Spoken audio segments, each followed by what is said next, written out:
All right, ladies, should we get started?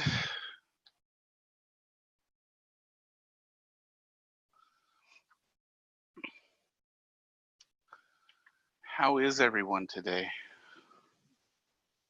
Yeah, kind of a tired morning, I think. So today we're dedicating to the study of human development.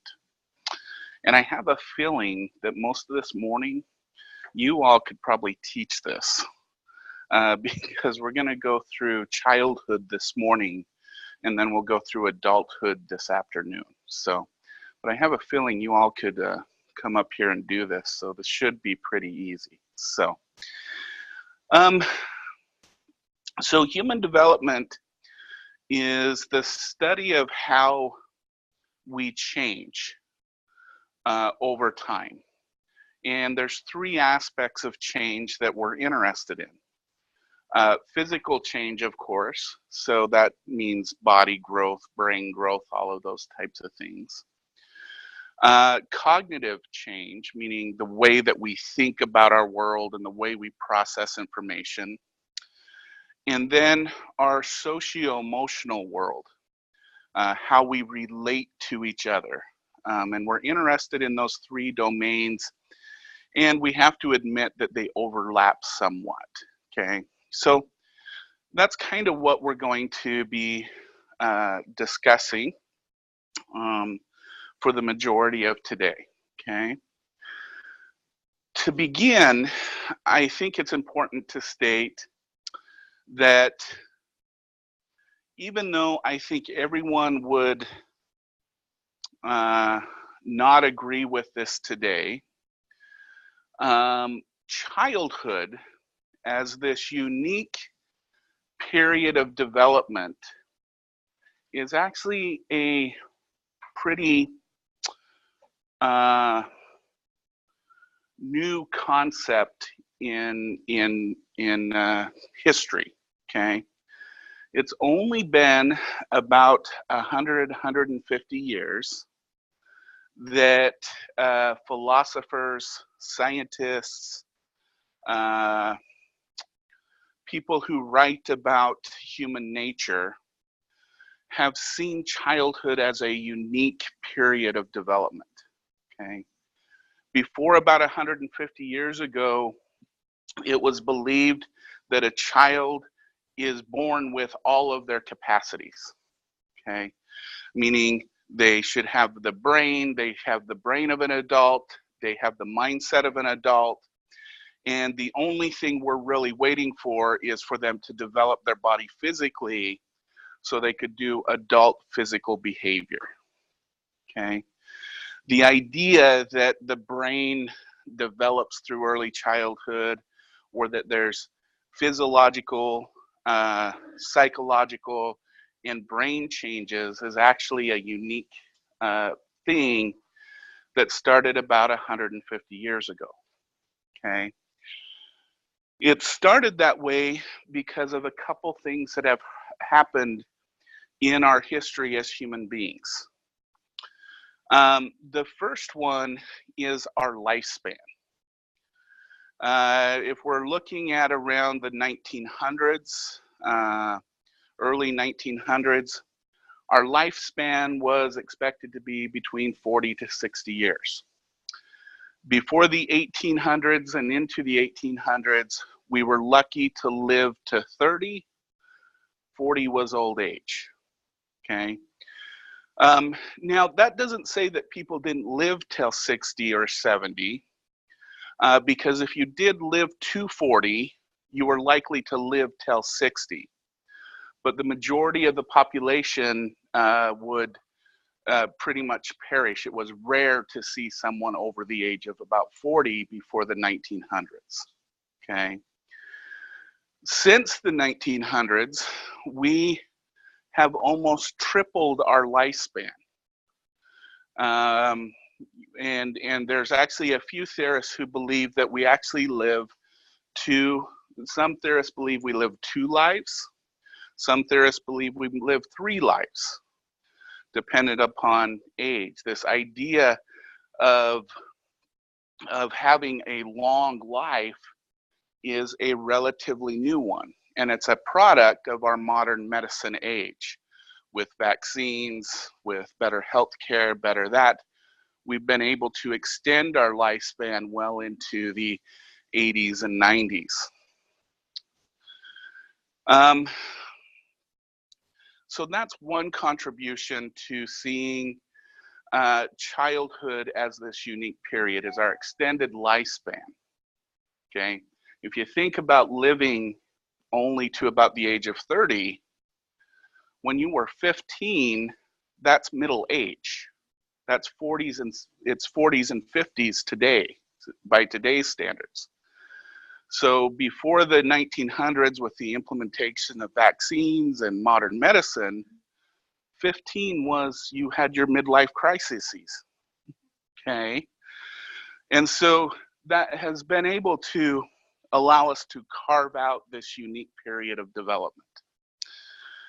The other thing that promoted the idea of childhood as being a unique period was actually the Industrial Revolution, okay?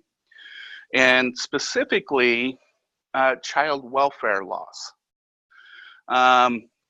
It is when child welfare laws started to come into play, because in the old industrial factories, we used to use children because children have small hands, they're small people, and so they were able to do a lot of the factory work that adults weren't able to. And so we had children as young as 4 and 5 working in factories for 10, 12 hours a day here in the United States.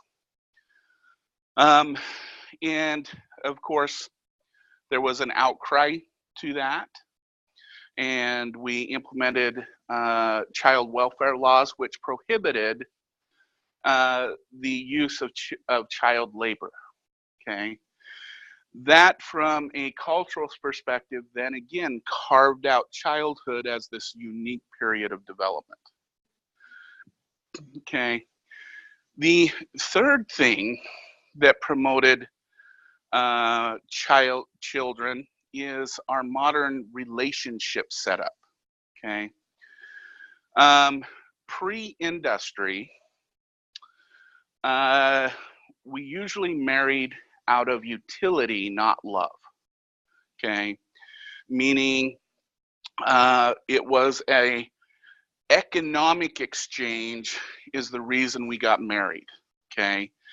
And in the pre-industrial age, meaning before about 1850 to 1900s, you married and you kind of worked as a team on your land, okay? Meaning that there was no hierarchy in the family. The husband, the wife, well, I shouldn't say that wasn't a hierarchy, because actually the husbands owned the wives through a marriage license, so I should clarify that. But they both worked the land, leaving the care for children to the oldest sibling or the grandparent, okay? The idea of a mother doing the mothering duties we see today is actually a relatively new one, starting in the 1900s. In the 1900s, with industry, we started to move to cities. In these cities, the men were able to produce enough money working for a factory or whatever it may be, and that left the woman with the ability to stay home and not work. Okay, and that's where the whole single income family idea came up. Okay, with mom now staying at home, she's now able to focus on her children. Okay, and it was actually this ability to stay home among mothers that we started to really see that childhood is this very unique period of development. Okay, and I'm assuming, because most of you are ECE professionals, we do recognize now today that there is something unique about childhood. Okay, but I wanted to start this conversation because it's actually a relatively new concept among our species, as you would put it. Okay. And when we started to philosophically and scientifically investigate childhood, we started with a concept known as stage theory.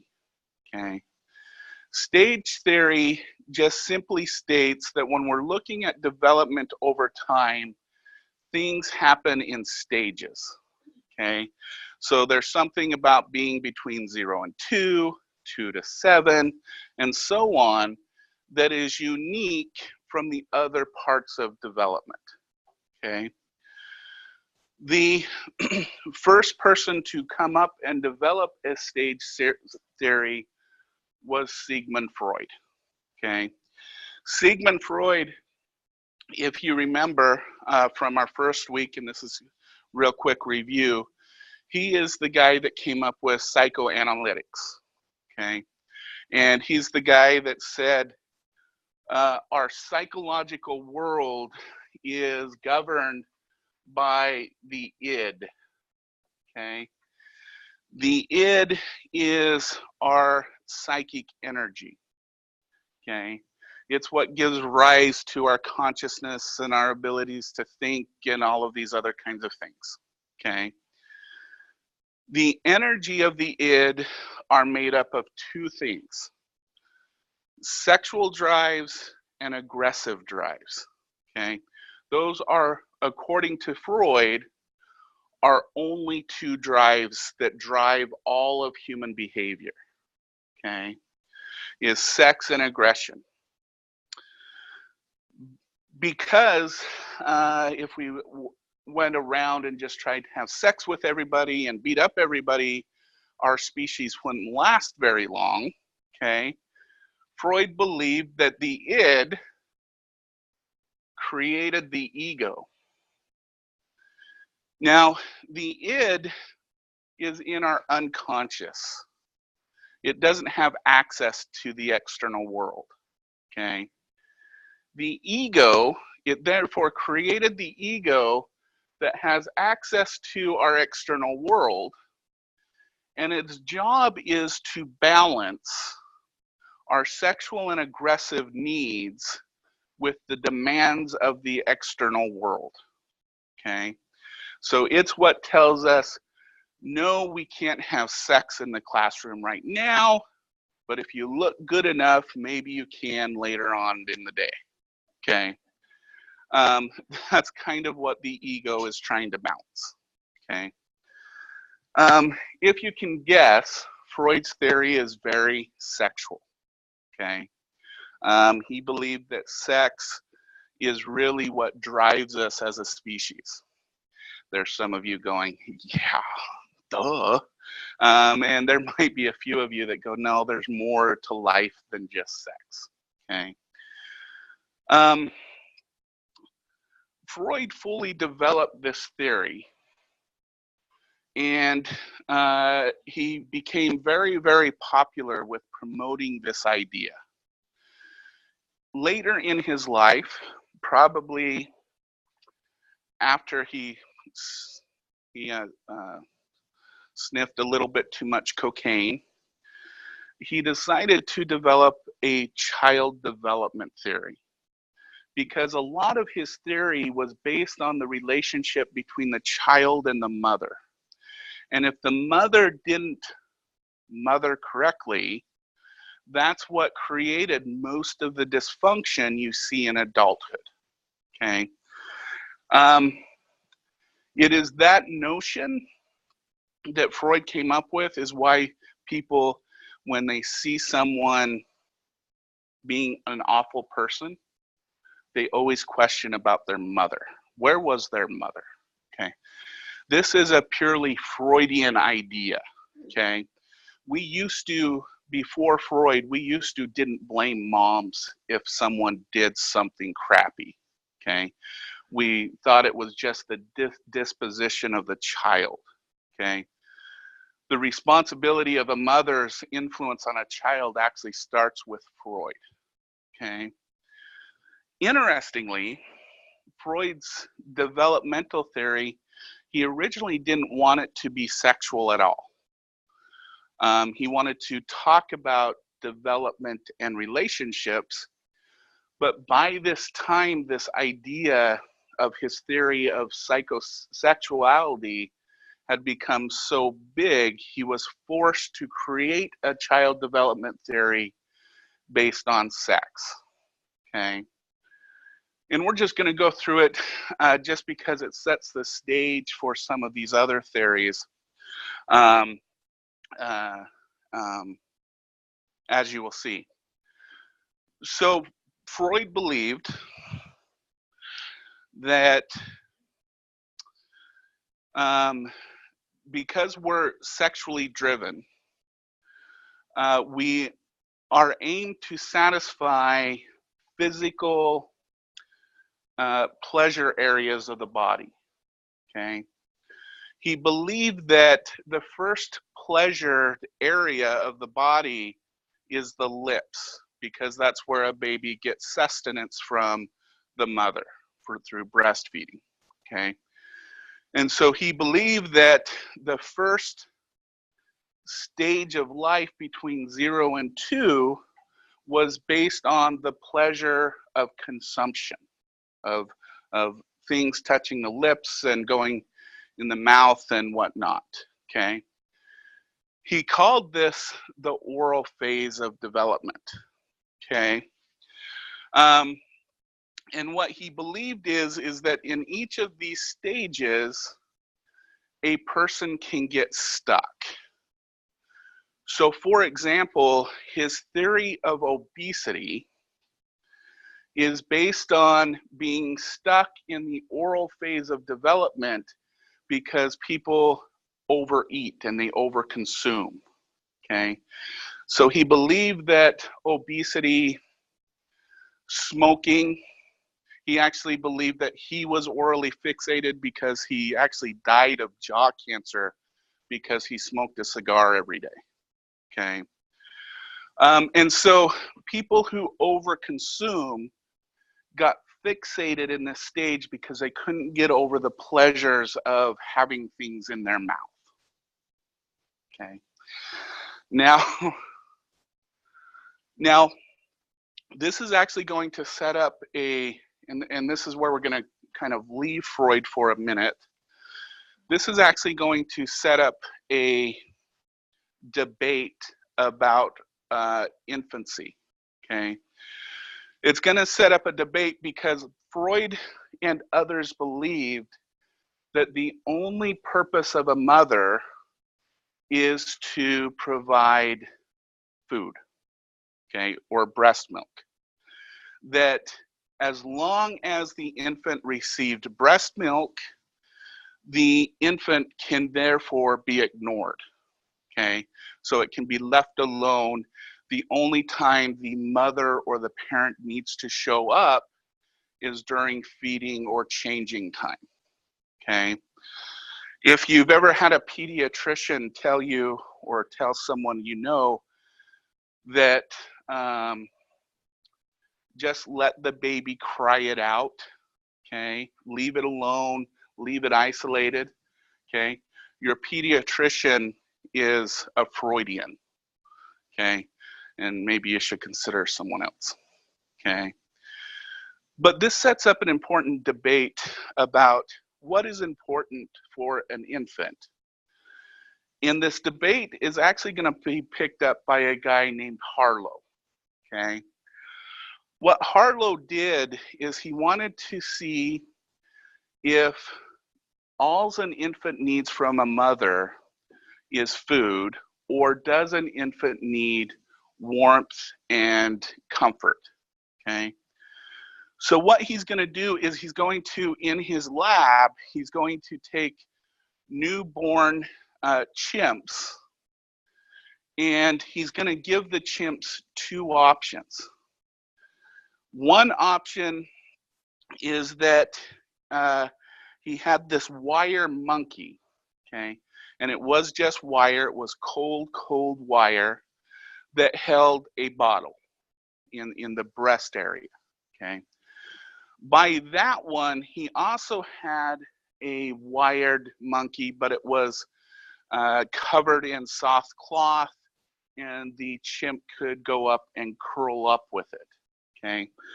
And Harlow wanted to know which surrogate mother would the chimp prefer, okay? Probably not too surprising to anyone in this room, the chimp preferred the soft cloth wired mom, okay? It would only leave that mother enough time to go feed, okay? In fact, interestingly, the chimp would almost starve before it left the mother to go and get milk from the wired cold mother, okay? In Harlow's mind, this was proof that there is something more to mothering than just breast milk, okay? And in a while, probably maybe later this morning or in this afternoon, we'll talk about what's called attachment theory. Attachment theory started off with Harlow, and it talks about what happens when a mother provides warmth and love versus mothers who are cold and distant. And we will see that based on that research, you can get children who have a secure attachment and are able to guide relationships very well, or you end up with children who have insecure attachments, and they tend to not be able to get in relationships well into adulthood and whatnot. And there's a continuum in between, okay? So this idea that Freud started about oral pleasure and oral fixation actually, as we'll see later, is the basis of Harlow studies and the formation of what we call attachment theory, okay? So 0 to 2, and then 2 to 4. I should start with this. The transition between stages, according to Freud and a few others, are fixed. Meaning that if your child didn't get over their oral needs by 2, then they're screwed, okay? Now, the problem with this is, and again, we can go into popular culture, when in popular culture, there's a lot of belief that my child has to do something by 2. They have to do something by 4. They have to do, that's a Freudian idea, okay? That children have to be certain places at certain times during their age, okay? I'm presenting these in age groups, but it's important to keep in mind that there is huge variability in all of these other theories that we're gonna see, okay? Meaning that, for example, when we get to Piaget's, we're going to talk about 7 to 11-year-olds in the operation stage.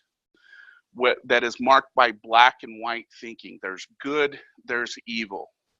There's cops, there's robbers. They don't overlap, okay? There are certain societies who get stuck with that kind of thinking, okay? Indeed, about 73% of Americans don't go from black and white thinking to being able to see the gray and the abstracts in the world, okay? So when we get to these, it's important to note that these are not fixed in any way, okay? But they're presented so by Freud, okay? Freud believed that the next stage of life was a really important one. And to his credit, I think he is pretty correct on this. He believed that between 2 and 4 is what he called the anal phase of development, okay? And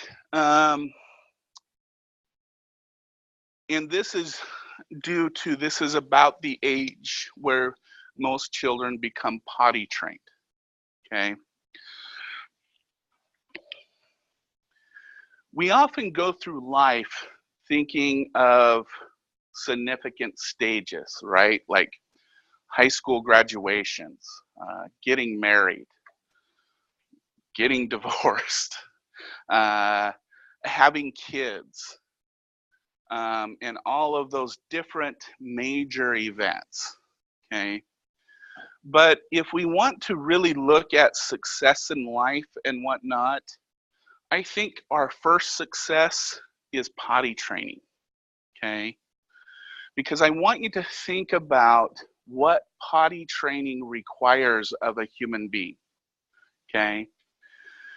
It is going to be the first time that we take control over our bodily functions. That instead of saying, I'm going to allow the body to naturally expel waste right now, I'm going to hold that waste for a certain time and a certain place, okay? What potty training really represents is one of the first significant times we take control over our bodily functions, okay? The second thing that potty training represents is it's our first time that we're really going to submit to an authority figure, okay? Because children don't just naturally go to the bathroom. They have to be taught, and they have to submit to someone's demands that they start to use the toilet instead of the diaper, okay? So if you think about potty training, one, it is the first time that we're going to take control over our physiological body, or at least it's one of the major events. And two, it's the first time that we're going to accept a cultural norm and a cultural process, okay? So Freud believed that this was a significant period of life, okay? He believed that children who failed at this stage and maybe became bedwetters or whatever became anally fixated, okay? Now, this is where the word that person is really anal, or that person has a stick up their butt, okay? This is a Freudian notion. This comes from Sigmund Freud, calling someone anal, okay? Because an anal person is kind of that perfectionist. Everything in their external world has to be their way, okay? The idea of someone being anal comes from the Freudian belief that they failed at taking internal control of their body, so they take excessive control of their external environment, okay? So someone who is anal, what you're telling them is that they can't control their inner life, so they're excessively taking control of their external life, okay? And that's where we get the word or the term, that person is anal, okay? Now, the second phase of life, and this is where Freud's theory is going to get a little bit more weird, okay? He believed happened between 4 and 6, okay?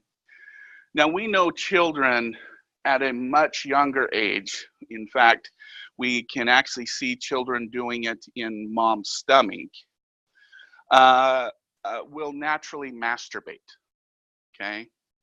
Why? Because it feels good, okay? You have a large number of neural receptors in that area, and when you touch them, they fire, and that creates pleasure, okay? However, there's a difference, and we're going to leave Freud for here just a minute and talk about this, the issue of masturbation. There's a difference between childhood masturbation and adult masturbation, okay? Children generally masturbate because it feels good, okay? They're not sitting there fantasizing about having someone there with them as they pleasure themselves. They touch there because it feels good, okay? Adult masturbation includes some type of fantasization of someone else possibly being there with you or whatever it may be, okay? When it comes to this, and the general response is when a caregiver walks in on a child, and I've seen this time and time and again, walks in on a child masturbating, the first response is don't do that, okay? That's disgusting, that's gross, that's not right, okay? What's the mistake the parent's making right there in that moment? Shaming them.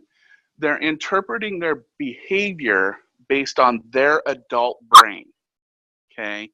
They're not taking that from the perspective of the child, which creates shame in the child, okay?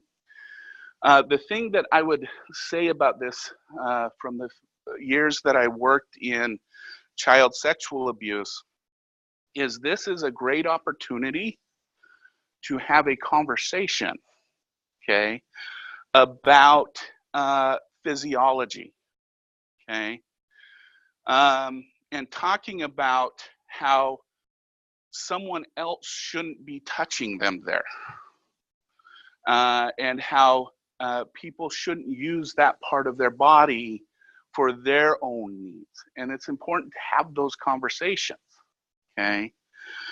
And the next thing that I would say about this before we return to Freud is it's important to use words, okay? A vagina is a vagina. A penis is a penis, okay? Using cutesy words for body parts because you're uncomfortable with them or the person's uncomfortable with them from a professional perspective is the biggest mistake parents make, okay? So let me give you an example of a little girl I worked with, okay? Mom, dad get divorced. Mom starts to go to work and starts leaving their 4-year-old daughter at uncle and aunt's place, okay?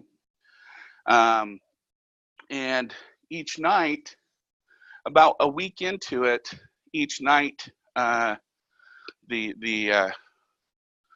little girl would say, Uncle so-and-so put his hands in my pocket. And the mom's like, well, were you hiding something? What were you doing? And for the next couple weeks, she kept coming home. Uncle so-and-so is putting his hands in my pockets, okay? And then she started acting out. She started not to be able to sleep. She started not, and she was getting really concerned, but pockets, right? Okay. Then one night she was giving the little girl a bath, And as she was leaving the bathroom room, she turned around and said, "Make sure you wash your pockets really good." Okay. And then a big light bulb went off. Okay. She realized that she was uncomfortable saying wash your vagina, and she used the term wash your pockets in notation of washing your private spots. Okay. Come to find out, Uncle picked up on the pockets, and he started using those cute terminologies in order to molest her. Okay. It is my experience that that is the biggest mistakes parents make, is making their private parts these cutesy, adorable little names and stuff like that, because I guarantee you that offenders know that, and they're going to use that against the child. Okay. And so just from kind of a soapbox type situation, I will leave that at that. Okay. Back to Freud. So Freud believed that this stage of life, because we do see an increase in masturbation between the age of 4 to 6, represented the phallic phase of development. But then this is where Freud's theory got a little weird, okay? Because what he believed is that this is when kids start to become curious about relationships, okay? And what he thought was that young boys started to look at their mother and father relationships, okay? And they notice that mom gives a lot of affection to dad, okay? And the young boy starts to become envious of that relationship, okay? So remember, Freud had to make his theory sexual in nature.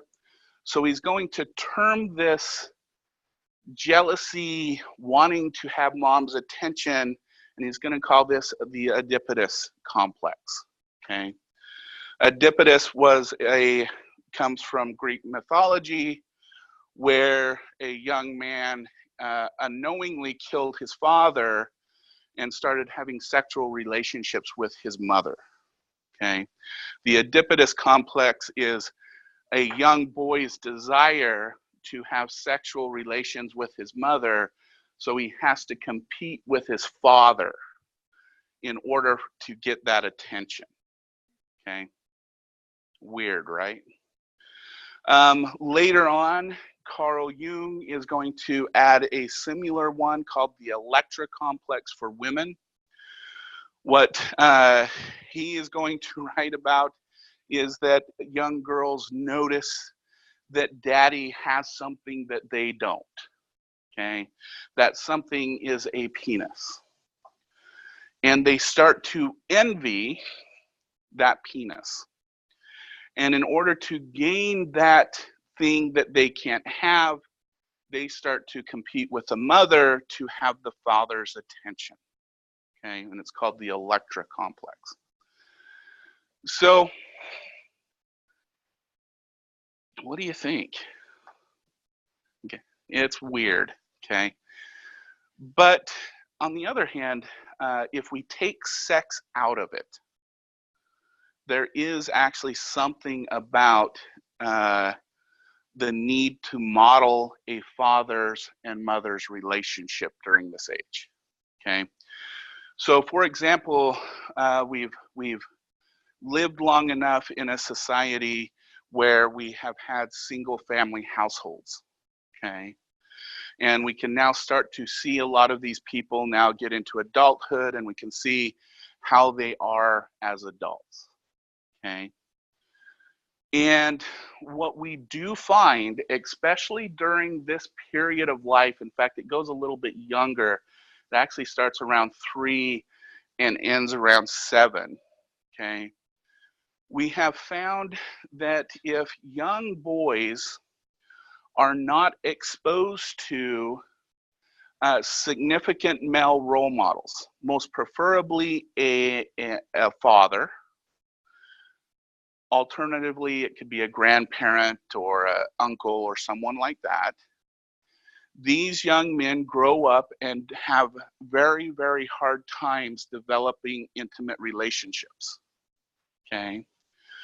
Conversely, we find with young girls during this age group, if they're raised by their father, and they're not exposed to significant female role models during this period, they also grow up and have difficulties within intimate relationships, okay? So while it probably has nothing to do with sex, the ability to role model or role play significant adult relationships in a child's life during this age period does have a significant influence on their later development, okay? Probably just not having anything to do with sex, okay? Now, Freud, around the age of 6, is going to take a break on child development, okay? He's going to believe that between the age of 6 and puberty, the child goes through what he called a latent phase, okay? Basically, the child just exists and they're developing, maybe they're learning how to use tools and all that kind of stuff. But nothing significant occurs between the age of 6 and puberty, okay? This is going to be an unfortunate part of this period, okay? Because what it's going to set up is that if you look at the majority of research on child development, this age period tends to be largely ignored, okay? Meaning there really, truly isn't a lot of information about the elementary school age children, okay? And it started back when Sigmund Freud said nothing really significant happens between this age and puberty, okay? What we tend to know a lot about is early childhood and adolescence. But because of this, we've largely ignored the elementary years, okay? And that still actually occurs in a lot of the literature still today, okay? When we hit puberty, Freud believes we go through what he called mature sexuality, okay? And of course, this makes sense. This is when we get our adult sexual characteristics. We start to adult masturbate and all of these types of things. Bless you. But what he believed is that development is going to end at 18, okay? If the person has not, by this point, learned to have a mature sexual relationship, they are bound to become sexual deviants, okay? So that was his theory. The significant part about, again, Freud's theory and this stage idea is marking this as latent or non-important and stopping development at 18, okay? It's a Freudian idea that adulthood starts at 18, okay? This comes from Sigmund Freud because that's when he ended his developmental theory. And so, and what it's going to do is going to set up this notion that once you hit 18, there's nothing else that happens. And but I think the majority of people in this room would probably disagree with that. And we'll find this afternoon there are actually lots of things that occur during adulthood. Some good, some not so good. But we do still develop after 18. In fact, we also know that we don't actually grow up at 18. In the United States, as I expressed, I think in the first week of school, the average American doesn't actually have psychological maturity until about the age of 26, 27. So this is a Freudian notion that we stop at 18, okay?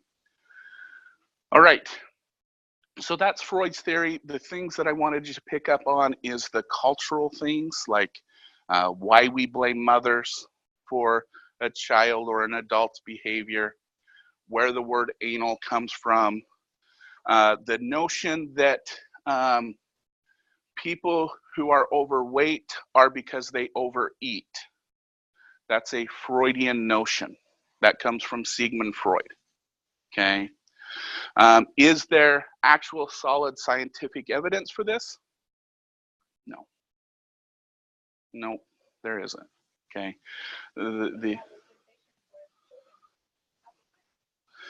Well, so now, so when we think about children when I'm talking about this, I'm talking about obesity. So, but when we do know that children do enjoy anything that goes near the mouth, okay? And there's a range of children. There's children who need very little stimulation, and there's children who constantly need stimulation. And they're just children who sit on a continuum, okay? What we have found is that children who are likely to be anxious tend to be the pacifier suckers. So, but does it have anything to do with that development? It probably has to do with their set physiology and learned history, rather than it being a developmental thing. So, we think. Yeah, we think. Okay. But there's much more. So, okay. The word anal, I hope you realize where that comes from now. Okay. And the idea that we don't pay much attention to kiddos between the age of 6 and puberty, and the false notion that development ends at 18. These are all Freudian notions, okay? So while Freud did start the first stage theory, when we start to investigate things scientifically, we will find that people kind of followed his lead, okay?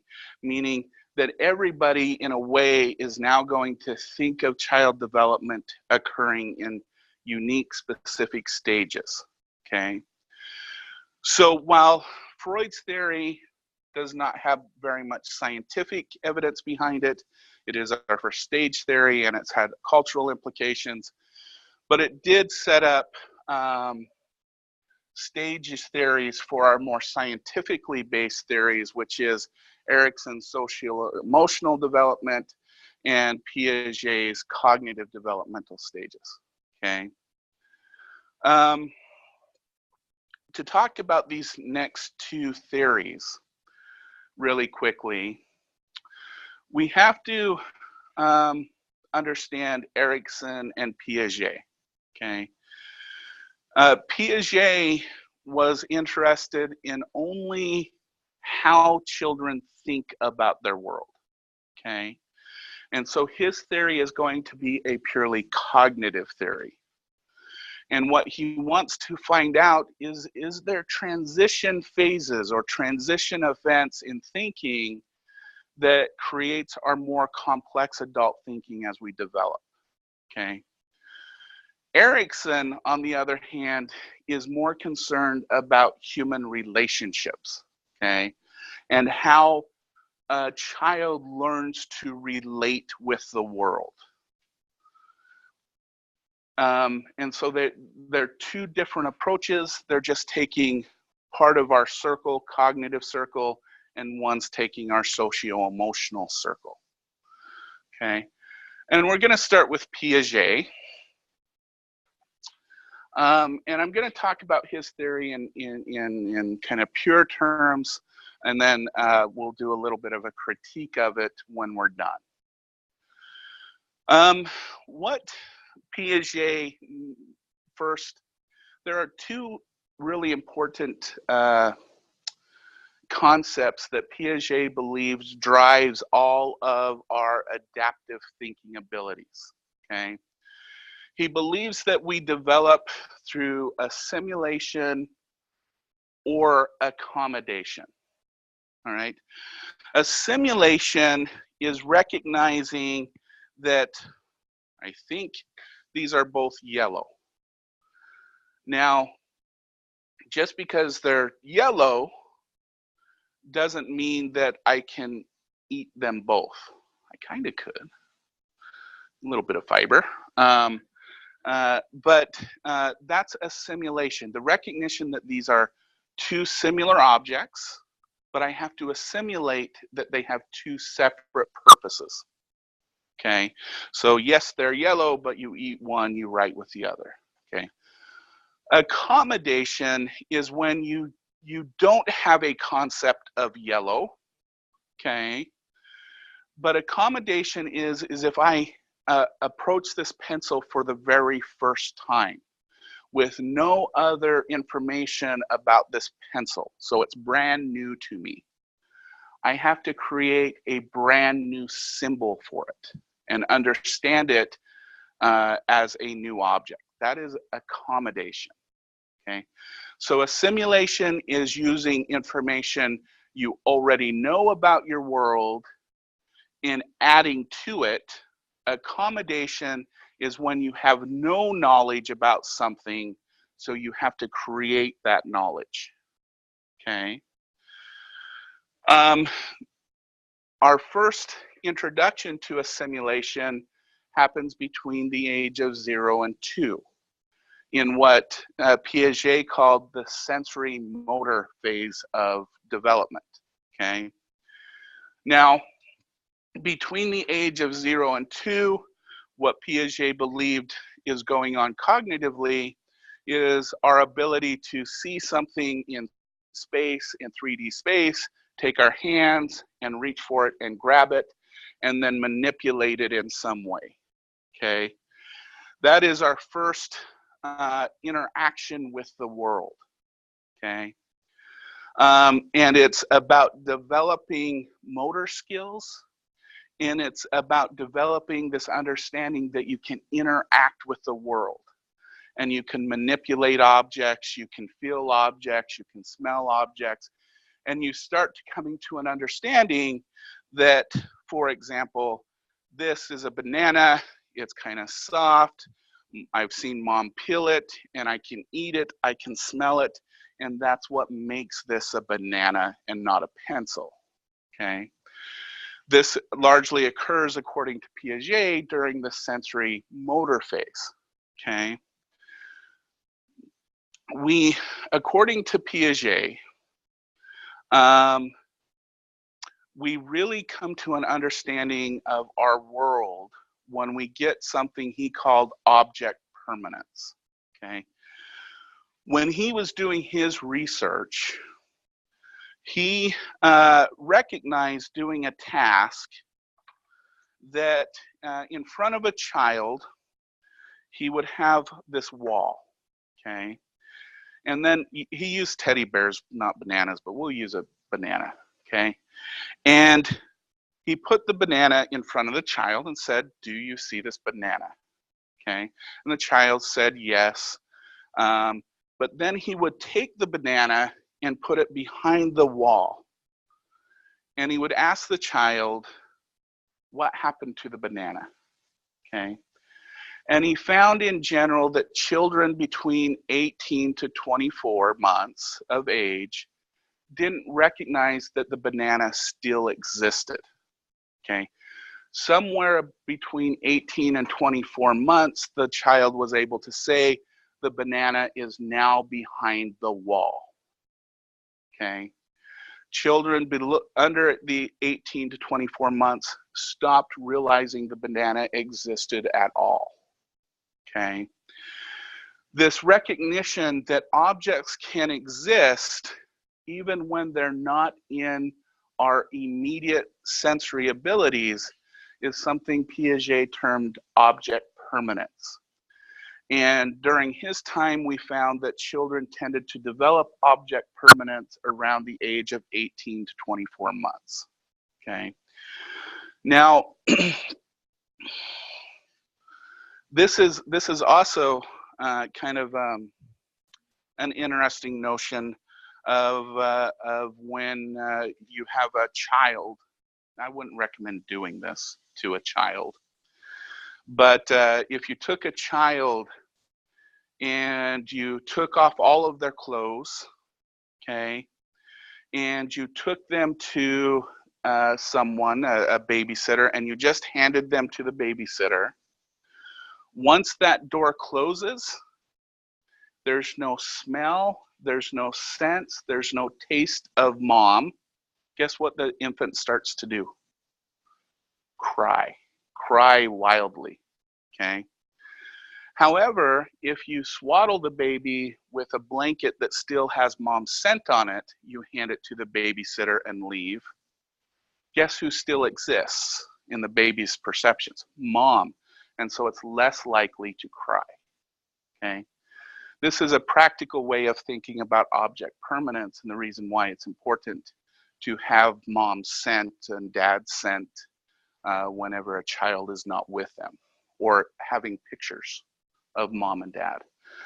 It tends to relieve a lot of children's anxieties, especially if they're under 18 months of age. Okay, kind of interesting idea.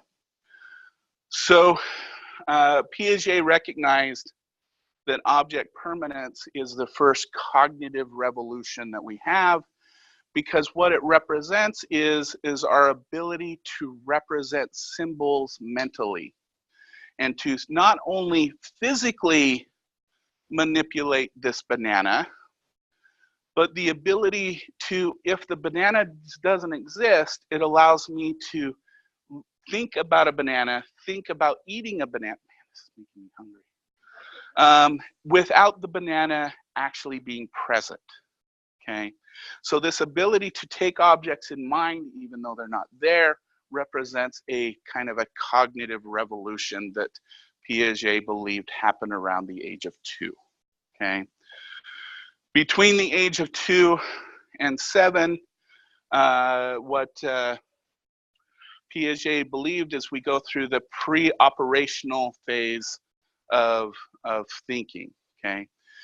This is where we're going to get a large number of symbols that represent our world. This is where, in the beginning of the class, children learn somewhere between 50 to 70,000 words. This represents an expansion of the use of symbols, okay? But it also represents some unique things about this period. One is the irreversibility of objects, okay? Meaning that most children who are between the age of 2 to 7 don't realize that if you break something, you can fix it, okay? Once an object is broken, it's irreversible. Or once something changes, it can't be changed back, okay? This is an irreversibility of thought that we see starts to change as a child gets above the age of 7, is the ability to recognize that, you know, if you break something, you can put it back together, okay? If you've ever had a child between this age take apart their toy and then they can't put it back together, you totally understand the irreversibility thinking process, okay? This period is also marked by egocentrism, meaning that they feel like the world revolves around them and they only can take information from their own perspective, okay? The other thing that occurs during this age period is what we call meaning making, okay? So, and this is kind of interesting recent research that we've discovered about kids, because we've looked at meaning making with autistic children versus non-autistic children. And what we do is on a computer screen or something like that, maybe we put a triangle and a circle. And either they can be static images, or on a computer screen, we can make these start rotating in a circle, okay? If you ask a non-autistic child, what's going on in this picture, what's going on this video screen, they tend to make up a story of some type. So they'll start talking about, well, this triangle is running away from this circle, and this other circle must be his brother, so he's trying to catch up with his brother, and they're playing a game of tag and chase, okay? That's what you're more likely to hear from a non-autistic, meaning they create some type of meaning and they anthropomorphize things, which means taking non-human objects and giving them human qualities. And they'll talk about and make a story out of these random objects chasing each other, okay? Autistic children, however, don't do that, okay? An autistic child is more likely to say, that's a triangle, that's a circle, and this is a circle, and they're rotating clockwise. And they will not create any other meaning beyond that. They take things for what they literally are, and they don't transmit that into any type of meaning. And if you ask an autistic child if there's any meaning in those objects, they will say no. That's just a triangle and two circles rotating, and that's it, okay? So, and this research has actually told us a lot about autistic children, right? In that one of the features of autism is literal making, meaning that they don't go into the imaginative play worlds that we often see with non-autistic children, okay? But meaning making, back to normal development, is something we really see between this age of 2 to 7, which often includes some type of anthropomorphizing and creating stories out of just regular objects and giving those objects meaning, okay?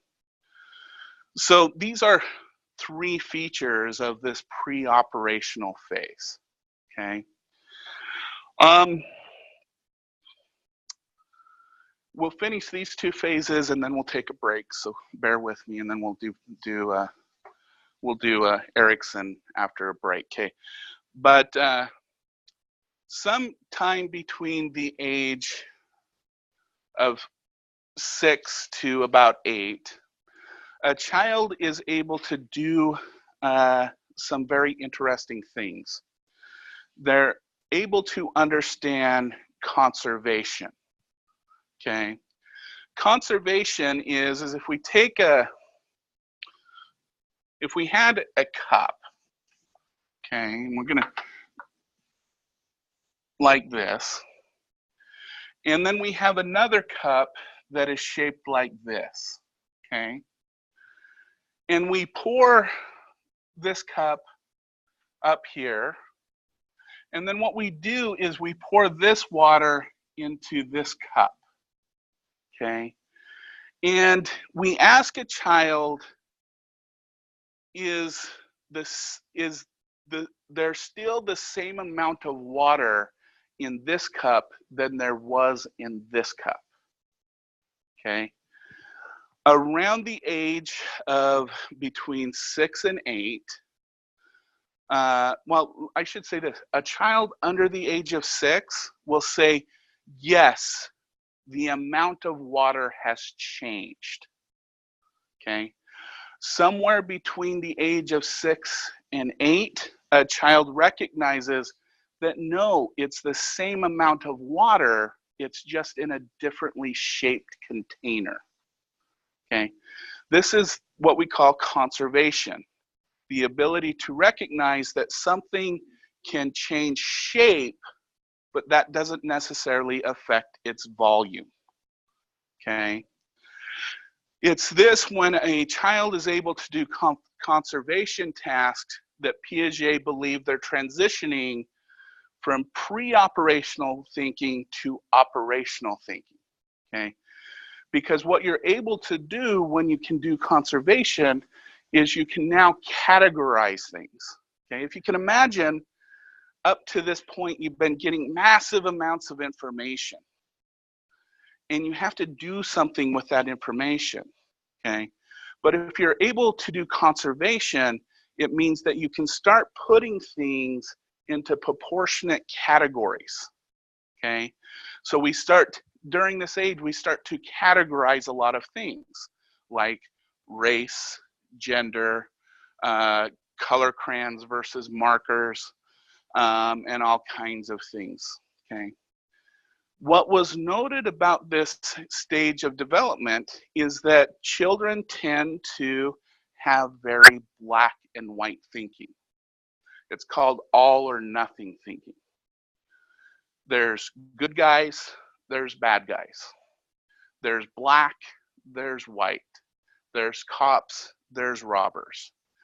And those categories for these children between this age can't overlap, okay? What Piaget believed, though, is that around the age of 11, we start to see the world in grays instead of just black and white, which he is going to call formal operations, which is abstract thinking.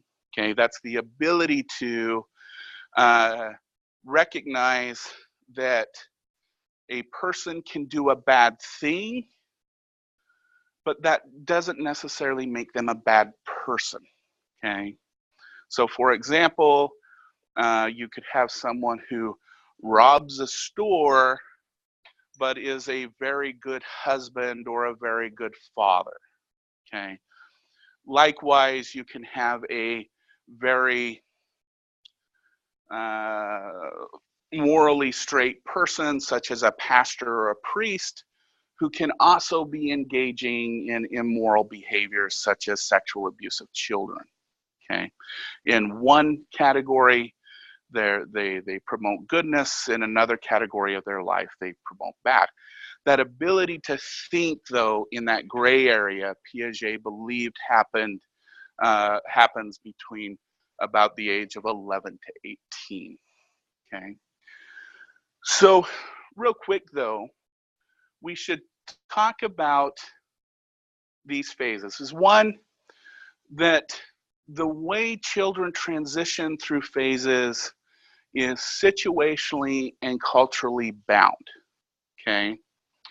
There are some societies, especially when we're thinking about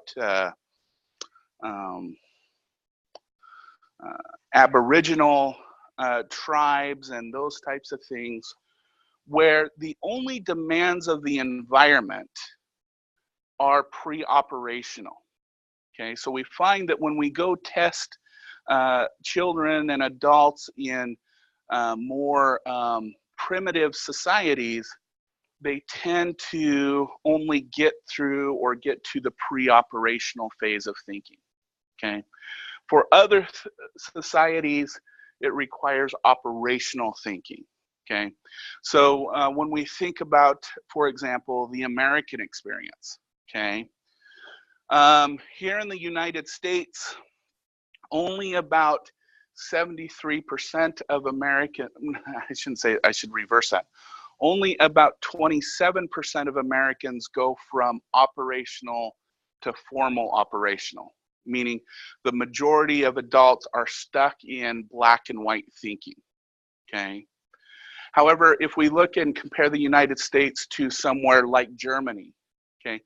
In Germany, 90% of their population makes it to formal operations thinking. Only about 10% stay in black and white thinking, okay? What do you think the differences are, though? Why do you think the majority of Americans get stuck in black and white thinking, while other developed nations, their populations tend to go on to formal operations? What do you think are the different situational demands? Okay.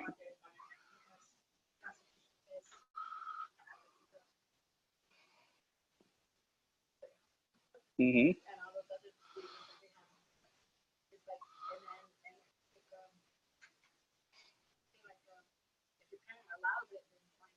Mm-hmm.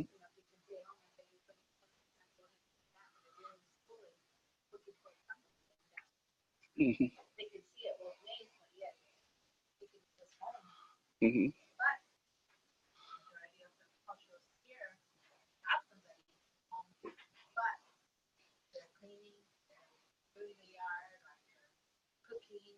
Mm-hmm.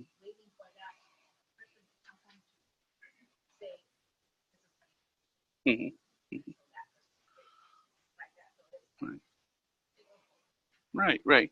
So within our culture in general, there's not much demand for us to need to think in the abstract, okay? Because our world is much more predictable and the demands aren't there for us, okay? In places like Germany, for example, you are expected to do certain things by a certain age. You're expected to go to college. You are expected to earn a living. You're expected to do these things. And so in those environments, the situational demands are different than what they are here in the United States, where we have loosened those expectations. Okay, just as a thought, in Piaget's time, so Piaget 1900s into about the 1960s, he markedly saw formal operations going on here in the United States. Okay, that's why he added it to his theory. Okay, but since about the 1960s and up, we have seen with the loosening and the whatnot of expectations in our culture, we're finding that more and more children and adults are staying in a lower stage of cognitive development because the demands for them to move forward cognitively are just simply not there. Okay. So that's the idea anyway. So, but the point to be made is that not all societies go through all stages of development, and cultures differ even if they're modern or not. Okay. Um, so it's important to keep in mind that even this cognitive development stuff is situationally bound to the environment and the situation in which a child is being raised. And we'll see more about situational constraints to promoting development or not when we get to Erickson's, but I say we take a good, let's say 10-minute break. Sound good? Okay.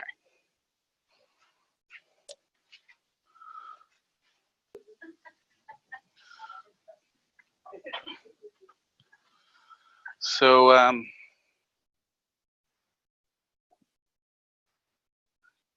is everyone as tired as I am? Okay. Tired? Mm-hmm.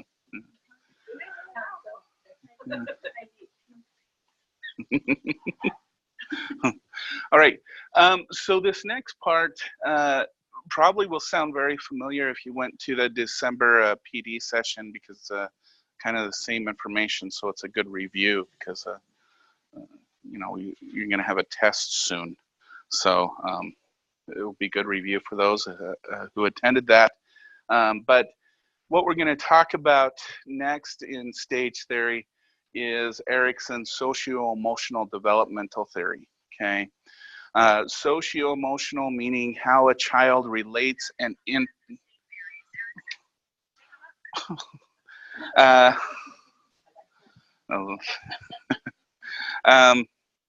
is how a child internalizes their social world, and how they feel about it and what kind of experiences they have. Okay. Probably to start, we should note that these ages are going to be very similar to Freud's, but the important part of this is it's important to we're going to talk about these as two dichotic categories because what Erickson's going to argue is that at certain periods in a child's development, they predictably go through what he called a socio-emotional crisis. And dependent upon how that child manages that crisis, then determines their more favorable development in the next stage. Okay. To think of this more in more modern terms and how this has been and thought of is the crisis of trust versus mistrust, which is going to be our first one that we'll talk about, should be thought of on a continuum, that we all lay somewhere between developing complete trust or complete mistrust, mainly because we were raised by human beings that can be really good at some points, but they all have bad days as well. And so no condition is totally favorable for developing complete mistrust or complete trust, okay? The other thing that I want to say, but we're going to talk about these as if they're dichotic in nature, just for the sake of conversation. The second thing that I would say, also like to state, is just because a child had a horrible experience developing trust versus mistrust does not necessarily mean that they're doomed to not trust anybody in their life. It's that this was a good time to develop trust versus mistrust, and all that it means is that the person will have to just work harder at developing trust with someone if during this phase they develop mistrust. So it's not a doomsday thing that if you don't successfully make it through these crises, you're set up for failure in the future. It just means that you may have to work at it harder. So this isn't a doomsday type scenario, okay? So Erickson believed that the first crises that we experience from a socio-emotional perspective is this thing he coined trust versus mistrust, okay? First of all, let me ask, how would you all define the term trust? What is trust? When you say you trust someone, what are you saying? Has it been that long?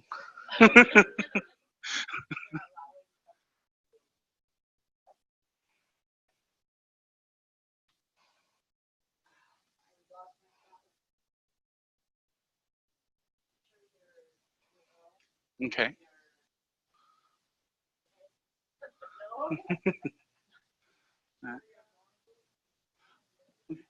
Yeah, someone you can depend on. It's someone that when you have trust with someone, it's someone that you feel like you can tell them anything and they will do something positive with that in return. So you say you had a bad day and they say, gosh, I'm sorry you had a bad day. I had a bad day as well. And you all complain together, right? That's trusting someone, okay?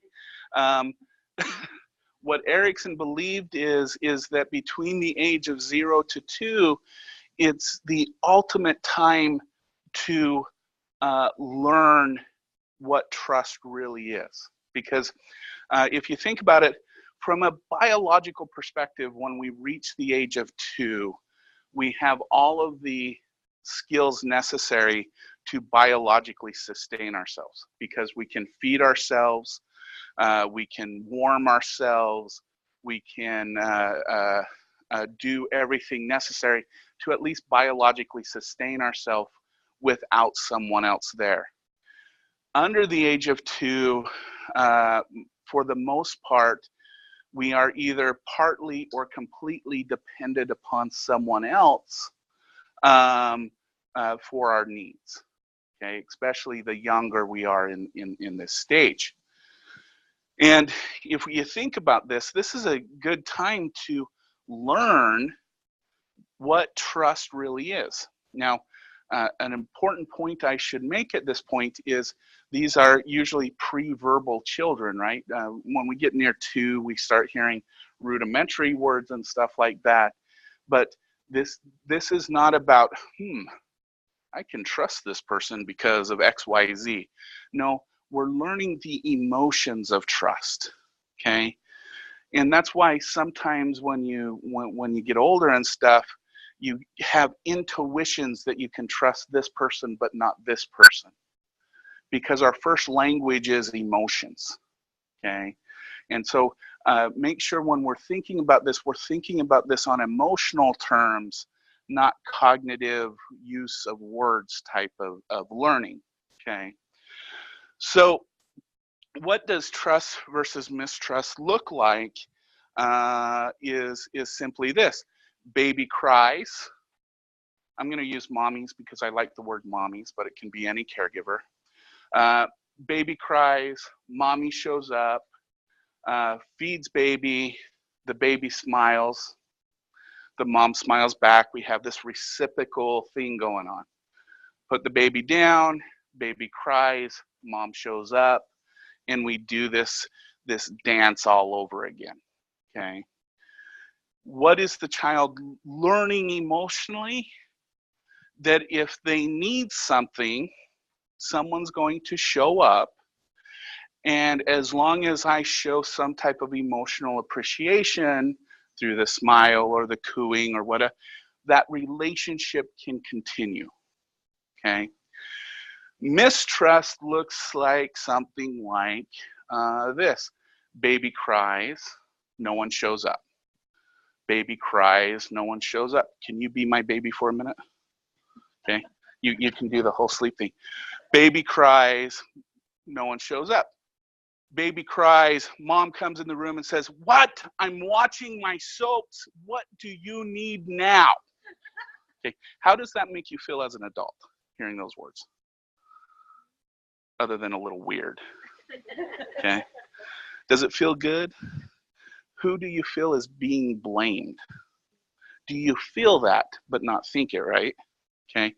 So if we notice in a mistrust, you're okay. In a mistrust situation, one, the caregiver or the mommy is inconsistent, but then when they show up, they put the demands of that situation or the needs of the child on the child.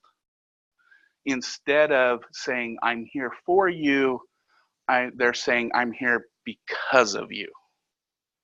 Okay, do those sound two different things? Okay. In this situation, the child is going to develop mistrust, meaning they're not going to be sure who they can and who they cannot trust. And they're not going to develop what we call the emotional intelligence to be able to tell whether something is a trusting relationship or a mistrusting relationship. Okay, so in this final scenario, at the end, the dark end of mistrust, a child doesn't develop the emotional sense of being able to trust somebody, of being able to understand when they should trust someone and when they shouldn't trust someone. So this results in two behaviors. Either the child becomes very clingy to mom, or it becomes very distant from mom. Okay, so this results in the clingy child, or it results in the emotionally distant child. Okay. Now again, this is a good example of this continuum. I'm hoping for the most part, most of your parents came in the room and you had that reciprocal relationship to develop trust. But again, we had non-perfect parents, so there probably were those times where they were frustrated and tired of us. And that's why I say we all kind of lay on that continuum between the two areas. Okay. Now, saying that nothing changes in the child's environment, and that's how we're going to look at this. We're going to look at these children in a vacuum. Okay. A child that develops trust is going to be set up to more easily develop autonomy. The child who has developed mistrust is going to be set up to more easily learn doubt. Okay. So tell me, what are kids doing between the age of 2 and 4? What are these kiddos up to? You guys are the expert. What are they doing?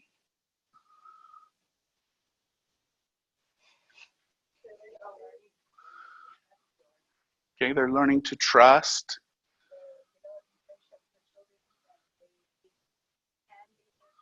Okay. Okay. And how are they developing those relationships? What are they doing with those other kids? Interacting, they're playing, right? Okay. This is a very important point that research has made very clear about the ages of 2 to 4. Play is vital, okay? Children who are not allowed to play tend to not only have emotional issues, they tend to have cognitive issues, and they tend to have developmental issues, okay? Play seems to be this humanly very, very important thing between the age of 2 and 4, especially the type of play that requires human interaction, okay? And if you've developed trust, you've learned kind of emotionally who you can be around and who you can't, and you're able to navigate this world. And if nothing has changed and the environment is still that healthy, this allows the child to develop what Erickson calls autonomy, okay? Autonomy looks something like this. Child, mommy is in the kitchen doing some things.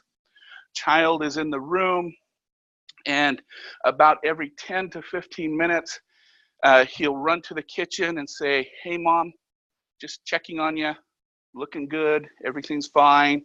And they go back to the room and they play for 10 to 15 more minutes, and they come back, "Hey, mommy, here I am. It's getting near lunchtime, getting a little hungry, just telling you." And then they'll go back and they'll play. And a child that has healthy autonomy will do that, okay?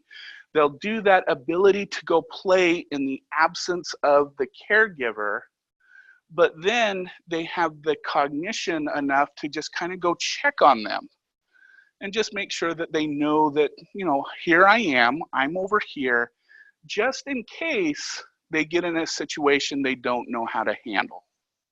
That's what the child is doing by doing this interplay of this 10 to 15 minute jog, okay? And what the child is emotionally learning is that I can do things on my own. And if I get stuck, I have enough trust that someone will show up, as long as I maintain that relationship with that person, okay? A child who has developed mistrust, of course, doesn't know who they should trust or not.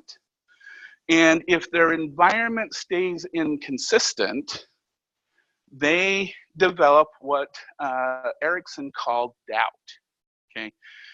Doubt being not sure what behaviors I should engage in or not. It's a self-doubt, okay? It's the child who, when another child goes up and asks if they want to play, just kind of sits there and goes, "I don't know." Or it's the child who will follow the other child everywhere, okay?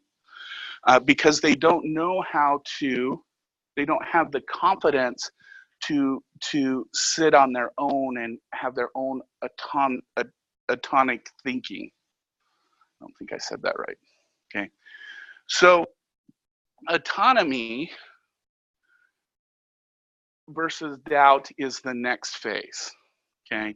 And what doubt really looks like is it's a continuation of that either very, very clinginess or very, very detached. This is where the proverbial, it becomes 2 o'clock and everybody asks where Billy is. And so everyone goes, who's Billy? Oh, that's my son. Okay, that's one part of it. But then they go look for Billy and they find him like 2 or 3 blocks down the road playing in some neighbor's yard. Okay, that is a child who has developed doubt. Okay, again, we have our 2 children that are in a vacuum, and so autonomy and trust is going to set up for initiative. whereas doubt and mistrust are going to set up to develop guilt. So tell me, what do our kiddos between the age of 4 and 6 doing that is different from these other age groups?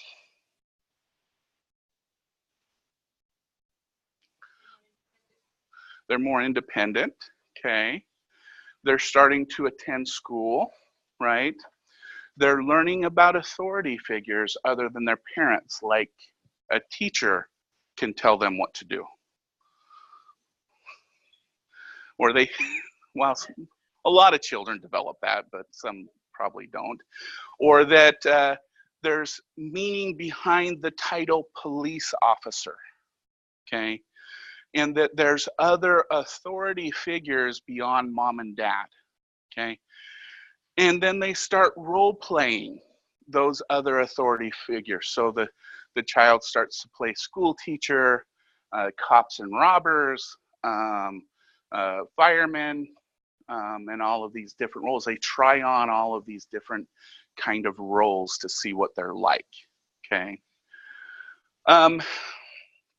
If you have healthy trust and autonomy and your environment, again, stays the same and consistent, you'll develop what Erickson called initiative, okay? What is initiative?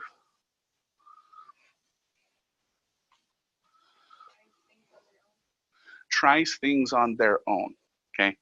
This is where a child will, for example, you'll find them dumping out a puzzle and start working on the puzzle by themselves, okay? Or they'll take apart their toy truck and then they'll put it together as far as they can, okay? Initiative is the ability to do self-engaged behavior, okay? Guilt, Erickson believed in this stage, a child can develop guilt. Guilt being, what is feeling guilty? What is guilt?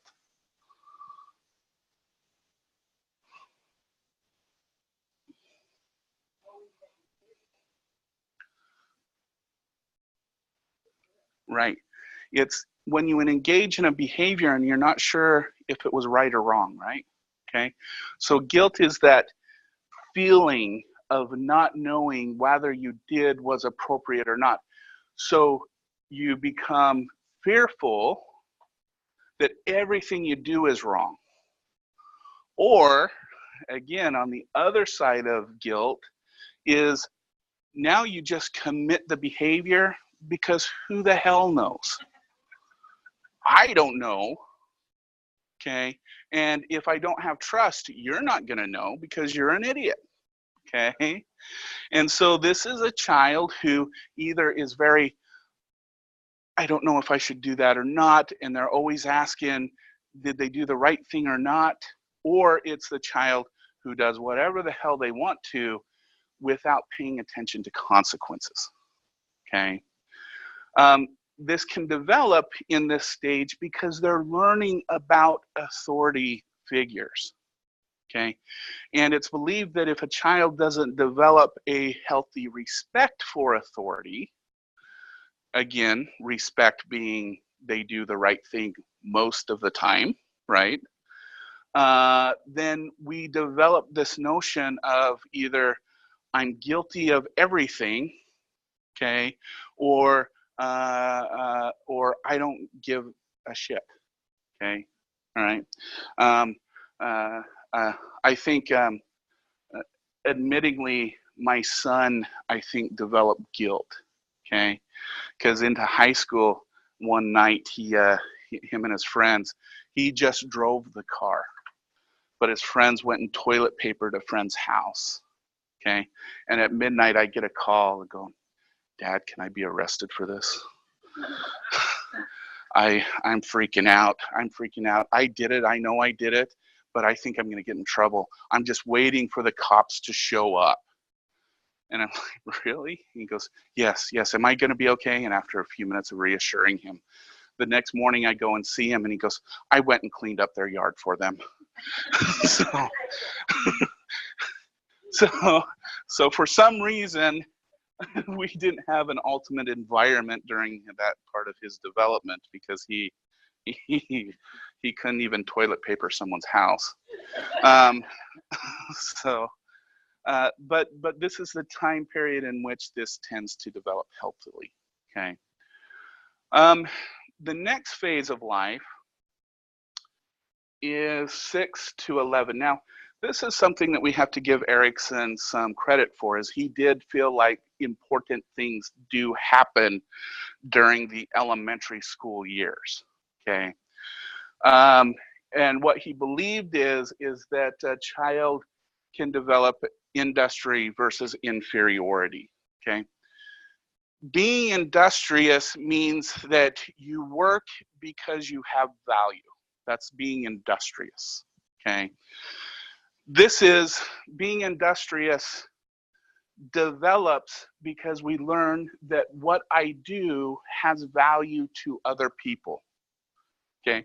So for example, a kiddo who strums on a guitar, and mom and dad go up to him and say, you know what, with some practice, you will be a really good guitar player.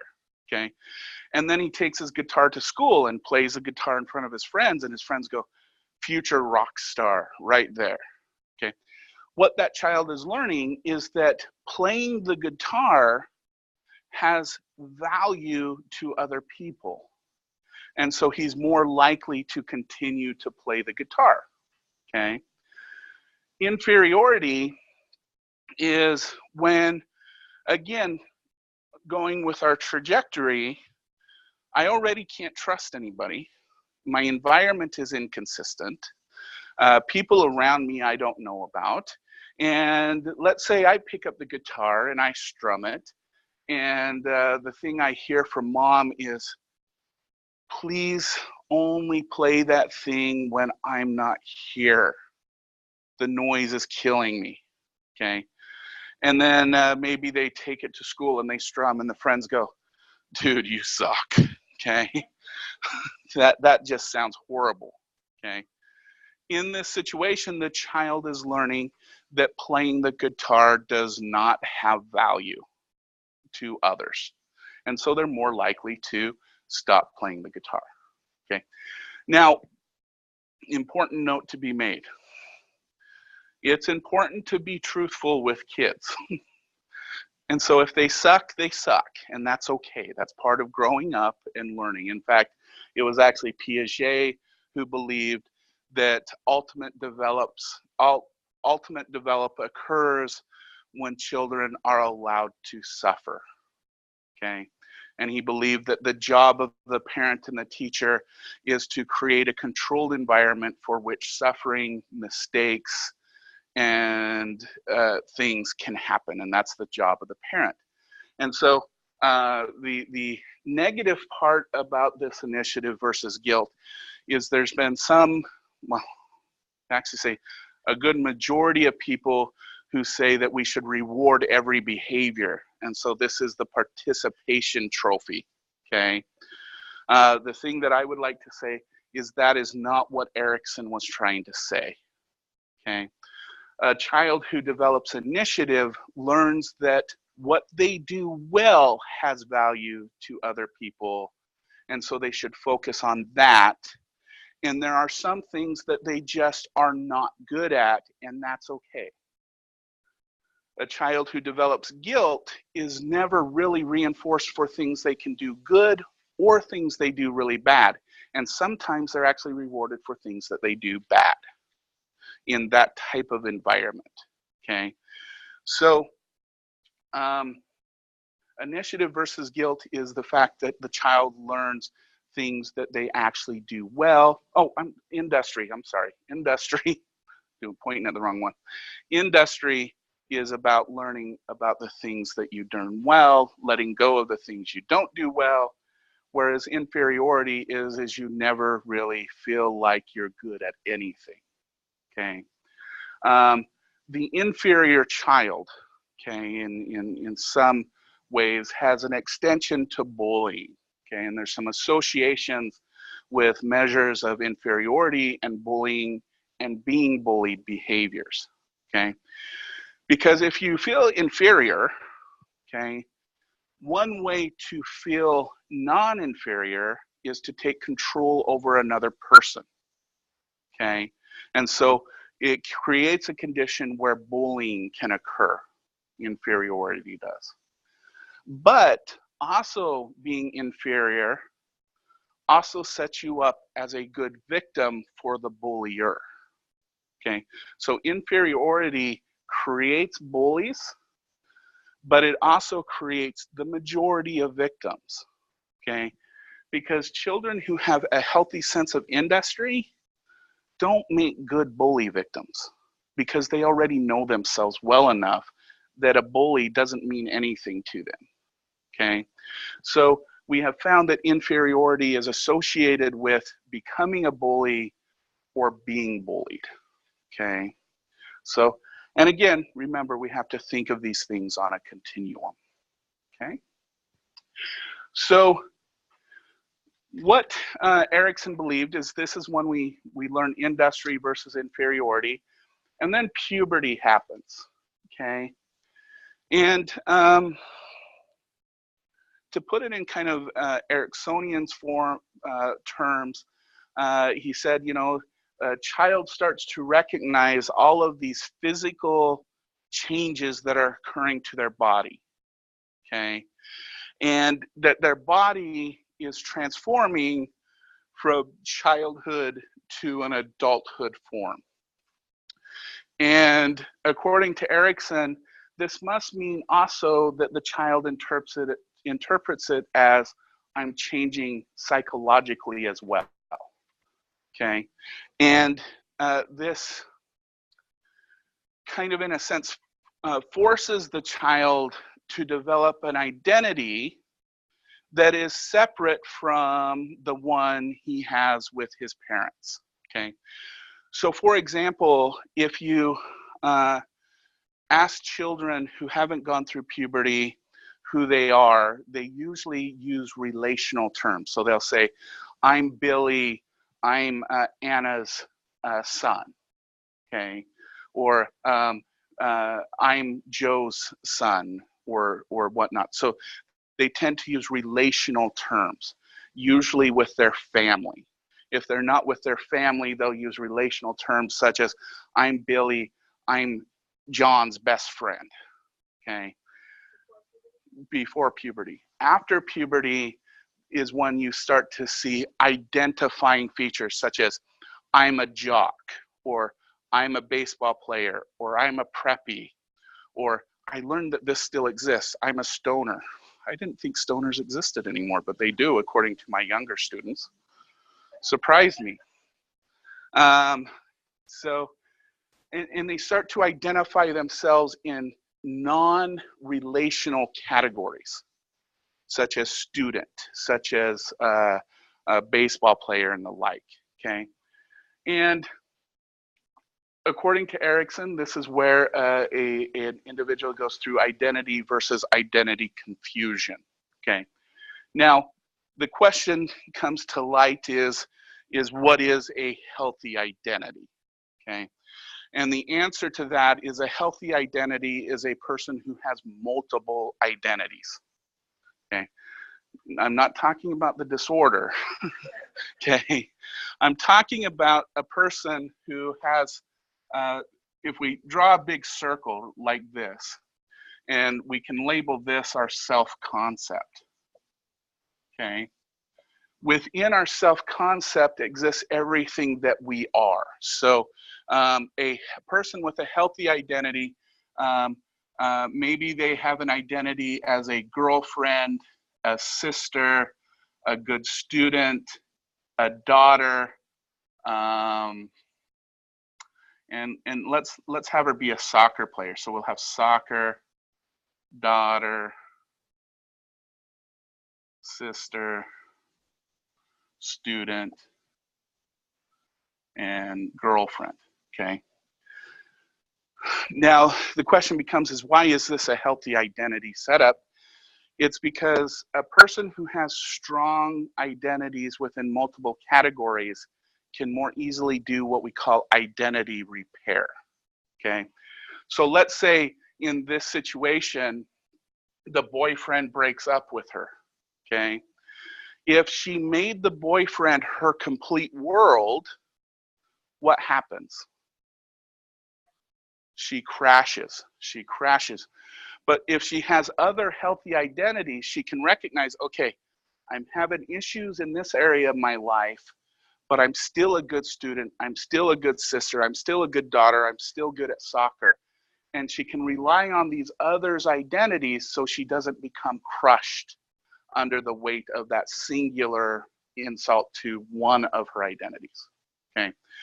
And that is, according to this, what healthy identity is recognizing we have multiple parts, and these multiple parts can have good qualities, so that if one of them becomes damaged, it doesn't crush us totally, okay?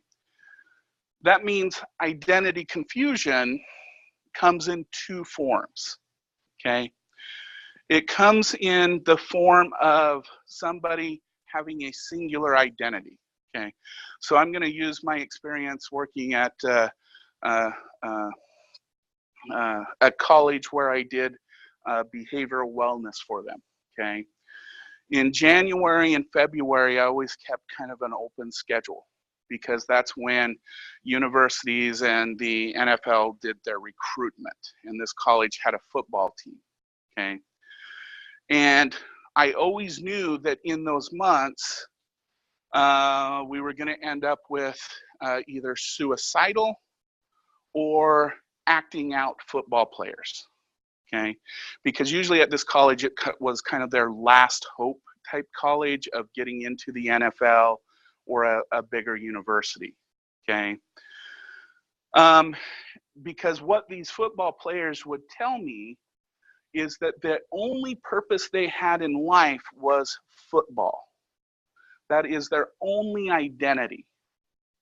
And so when they got rejected, they implode. They either become suicidal or they start completely acting out, being violent and doing all kinds of high-risk behaviors, okay? That is identity confusion, is investing all of one's energy into one identity, okay? The other type of identity confusion is the I'm not them person. Okay, so this is the teenager or young adult who you go ask and you ask them, so who are you? And they'll go, well, I'm not a stoner, I'm not a prep, and I'm not a jock. And you go, but who are you? Well, I just told you, I'm not a stoner, I'm not a prep, and I'm not a jock. Okay, and again, if you ask them, well, who are you? They can't answer it. They can only answer who they're not. Okay. That is also a form of identity confusion because they can only identify with what they're not, but they have no identification of who they actually are, okay? And both of these types of confusion will establish the stage for early adulthood, okay? That we'll go into later this afternoon, okay? All right, so do these stages make sense? Okay, and we'll talk about the adult stages this afternoon when we finish with adulthood. But do these three stage theories make sense in their definition and whatnot? Okay.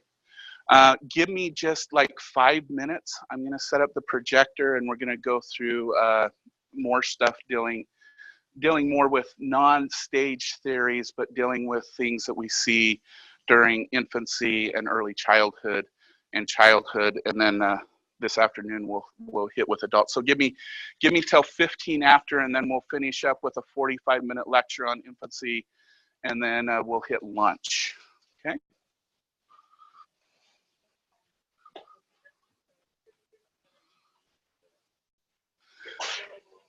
Yes, I will, and I'll also print them out and have Elsa get them to you as well. So.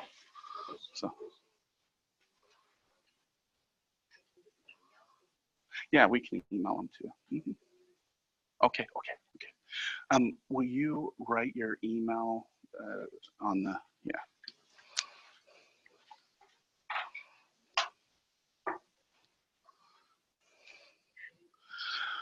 All right, so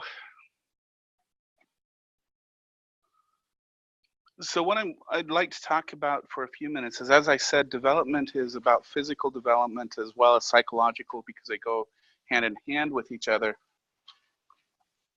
So what I thought we would start with for our class is birth, because there is a lot of stuff.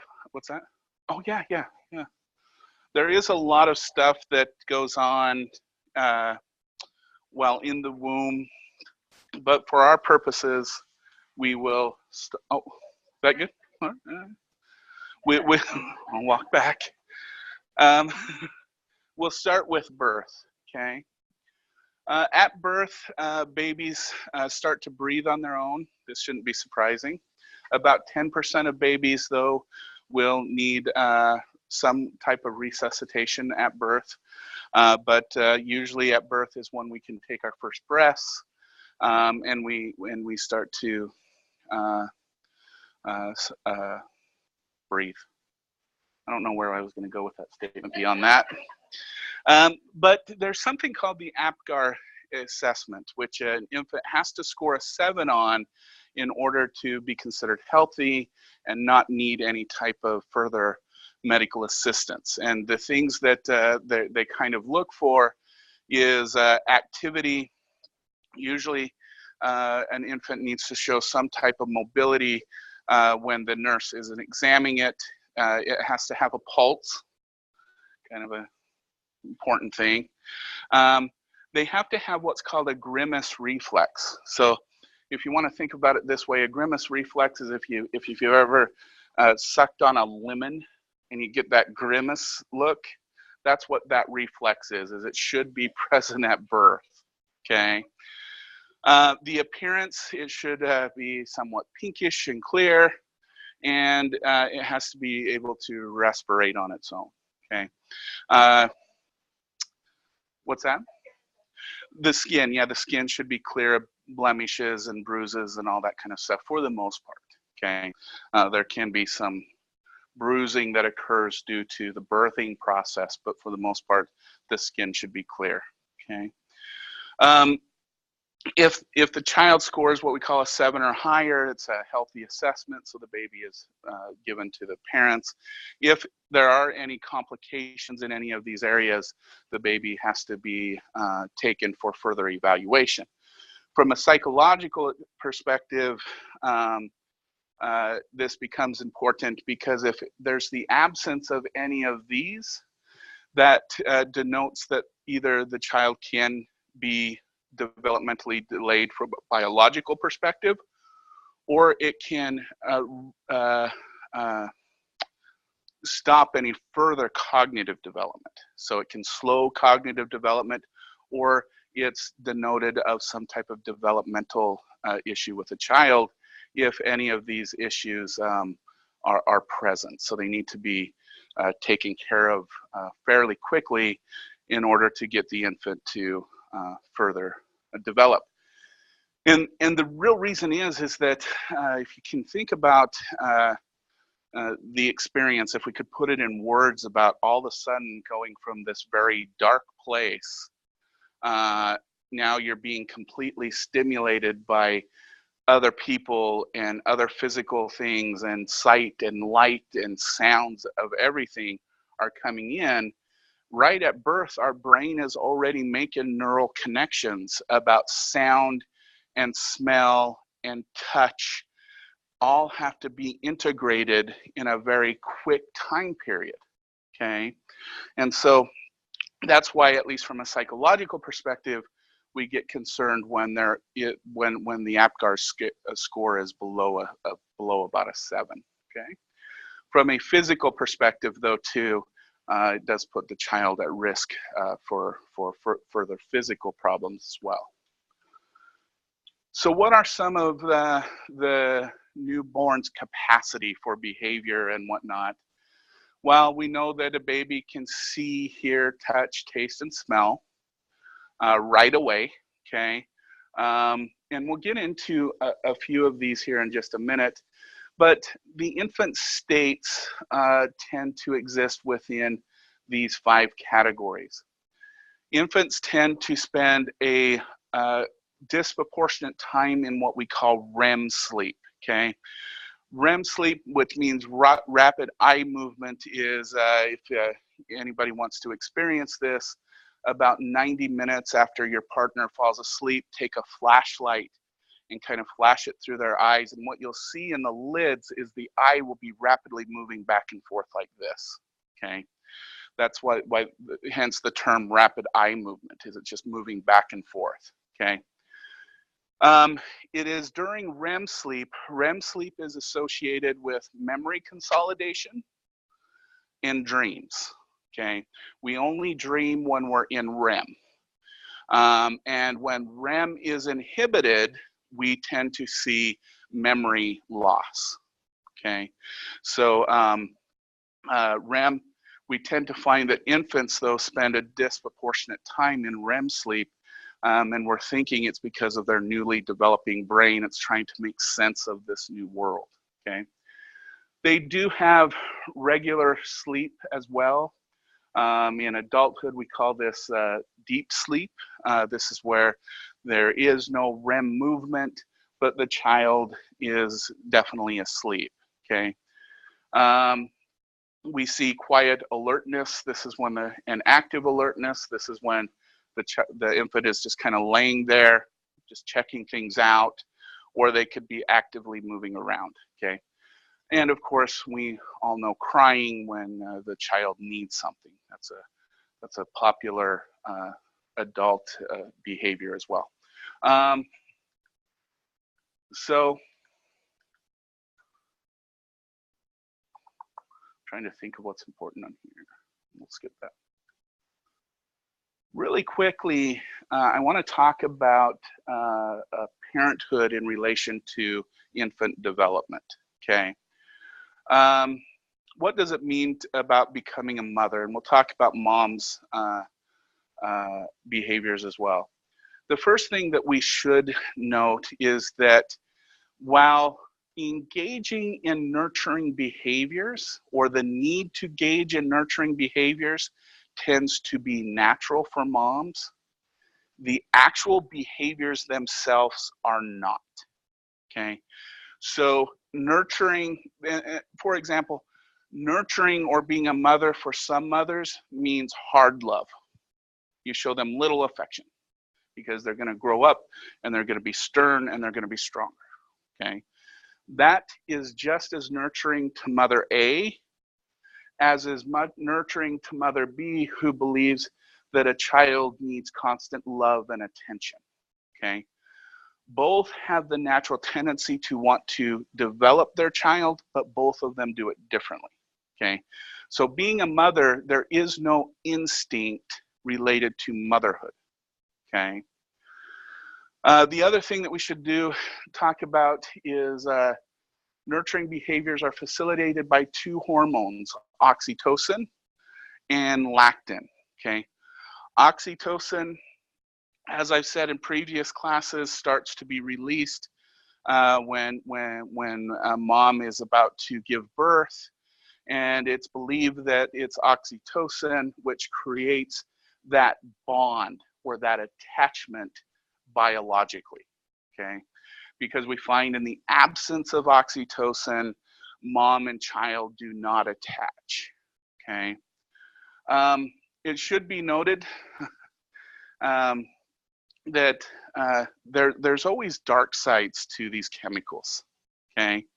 Because while oxytocin and large amounts of oxytocin encourage attachment, both between a child and mother, but through intimate partners as well, it also creates higher levels of prejudice and discrimination, okay? So for example, people who have high amounts of oxytocin tend to engage in discriminatory behaviors. They notice skin color quicker than people who have low levels of oxytocin. They tend to engage in us versus them talk more often, okay? So while it is an attaching thing, it doesn't make us attached to everyone. It only makes us attached to people who are like us. And that's oxytocin, okay? Early years of oxytocin, they said what we should do is we should just spray oxytocin all over in a room and everybody will attach and care for each other. And we found out, no, you won't, because if we're all different, we're gonna all be hating each other, okay? So oxytocin isn't it's an attachment chemical for people who are like us, okay? Another interesting thing is about oxytocin is we have been domesticating dogs long enough and whatnot that when your dog looks at you, it starts releasing oxytocin in its brain, okay? It's the only pet that does that. Cats don't do it, of course, jerks. Other domesticated animals don't release oxytocin, but a dog will in the presence of its owner. Kind of an interesting thing, so. Lactin is important as well because it encourages the formation of breast milk, but it also facilitates the nurturing behaviors of moms more easily can hear the cry of an infant, for example. Even if it's 3 blocks down the road, a new mom has that acuity. So lactin promotes that acuity to respond to the needs of infants, okay?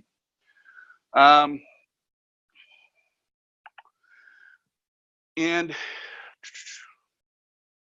we should note that the new roles bring new stressors, of course, and the epitome of stressors for new moms is postpartum depression, okay? Postpartum depression occurs in about 1/3 of women who have infants. And interestingly, there seems to be an association between postpartum depression and relationships. Okay, not surprising, it's because of men again, right? But let me kind of set the stage, okay?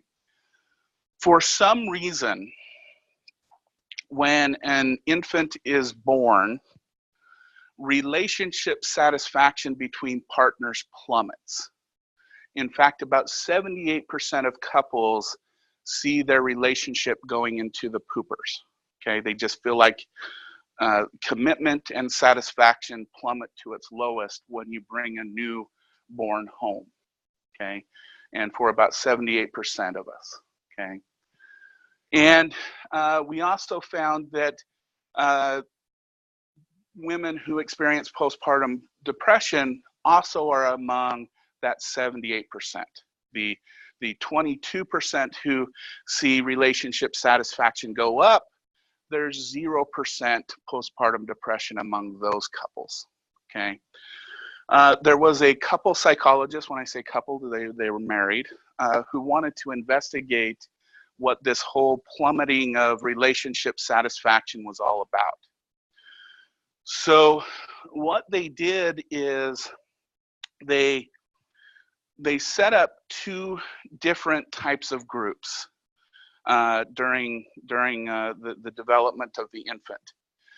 In one group, parents were taught about how communication will change with a baby being in the home. Meaning, when there's a baby, your life will change and the way you communicate with each other is going to change. And they provided skills on how to handle that change in communication style, okay? In the other group, they gave just the traditional how to change a diaper, how to wash a bottle, the basics of taking care of a baby. So we have these 2 groups, and we're gonna see if teaching couples how to communicate after having a baby really has an effect. And so they have the baby, and following up for about 2 years post-birth, we actually find that yes, it does. It actually has a huge effect. For the people who went in the communication group, the rate of relationship dissatisfaction fell to 9%. Only 9% of the people in the communication group saw that plummet in relationship satisfaction. Whereas the predicted 78% of the people in the taking care of the baby classes saw that traditional drop in relationship satisfaction, okay? Additionally, nobody in the group that talked about relationship and how relationship communication changes, none of the women in that group developed postpartum depression, but 22% of the women in the how to take care of the baby class developed postpartum depression. So almost the third that you normally see, okay? So we see that at least for women who are actually in a relationship that experience postpartum depression, a large portion of it can be explained by the change in communication patterns between partners, okay? Which is kind of an interesting thing. Now, what we don't know, and this is something we don't know, is does having a partner who communicates well and can change, is that just a resiliency factor to postpartum depression? Because the problem is that we can't blame it all on relationships, because a third of women who have children without a partner also develop postpartum depression. So it may be, just as another explanation to this, that having a partner who changes with you and changes relationship communication with you now that another child is in your life, that might just be a resiliency factor to postpartum depression, not an actual cause and effect thing, okay? So what we know, or what we can measure as far as motherhood is that relationships are important, and nurturing, while that may be instinctual, how to nurture is definitely not, okay? On becoming a father, there are some fathers who have what we call a KUVAD, which is what we call a sympathetic pregnancy, okay? This is where the father, I'm gonna say this, psychologically goes through the experience of pregnancy with his wife, okay? Not physically, psychologically, okay? Indeed, even with these fathers, when we measure their stress hormones and everything else, as the woman is giving birth, their cortisol levels and everything match that of their female partner.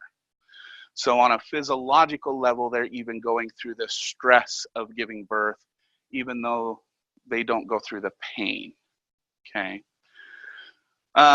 So we know that dads can go through that. We think it plays an important function because we find that men who have experienced what we call this sympathetic pregnancy tend to be better fathers and more involved in their child's life, okay? We find too that fathers who go through this tend to be more nurturing and caring towards their partner. Often overcome with rush of emotions following the birth. So from the father angle, it seems that there's a difference between men who experience this, they become more nurturing, they become better dads, versus men who do not experience the KUVAD tend to be disengaged fathers. They tend to be the fathers who think that the woman should be ready to satisfy them at any moment now that they've gotten rid of that nasty little thing in their belly, okay? And so that's some of the things we know about becoming a dad at this point. Unfortunately, when it comes to the birthing process and whatnot, science has largely ignored fatherhood. Okay, and so this has really been the only area of research that has been done on the birth experiences of being a dad. Okay, we know that becoming a family increases anxiety and fatigue.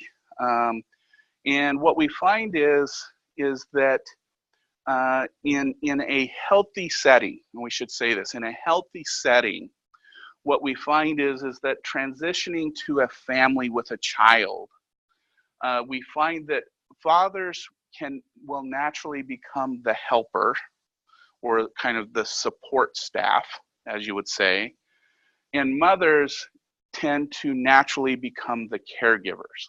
Okay. Now, that doesn't mean that these roles can't be swapped. There's a lot of increasing situations where the mother and the father's roles switch, where the father is a caregiver, the mother is a provider and the helper.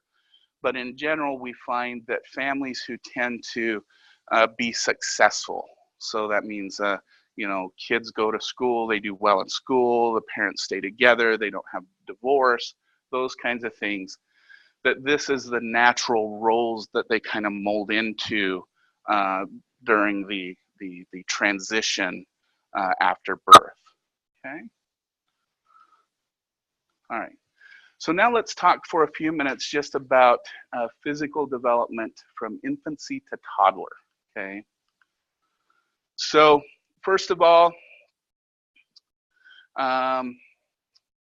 there's some things that we should state. There's an old bad adage that we only use 10% of our brain.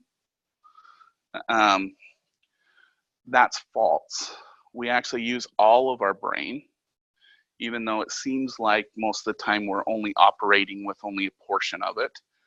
But the idea that we only operate with 10% of our brain is a false assumption. Okay. Second thing is the brain and body are not separate. Okay. In that anything you do with the body, especially in infancy, is going to have an effect on the development of the brain in the child, which is going to affect them emotionally and cognitively. Okay. As the brain develops, the body's capabilities expand. And as the body tries new things, the brain develops. And so there's this interaction between the brain and the body. Okay. Just as a reminder, the brain is separated into two hemispheres. We tend to see that the right side deals with motor function, language, the right hemisphere, left motor skills, humor, emotion, tones, and they're connected by this corpus callosum. Just as kind of a reminder of what we're dealing with when we're dealing with the developing brain.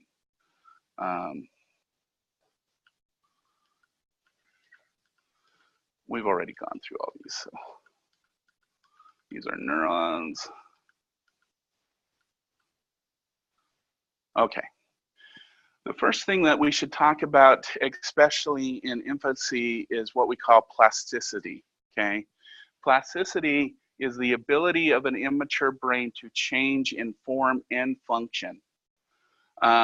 So, for example, during infancy, if you remove portions of, say, the occipital lobe, which can cause blindness in most people, and the brain in infants are so placid that other areas of the brain will just pick up that function, and the infant won't necessarily lose sight. Okay. And that's what really is meant by plasticity of the brain, is its ability to change in response to environmental demands. Okay.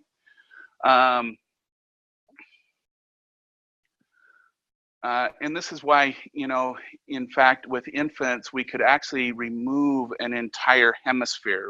Say we take out the right hemisphere of the brain of an infant, that left hemisphere will take over all of the functions of that infant's brain. Okay, meaning you won't lose any functioning as long as it's within infancy. Okay.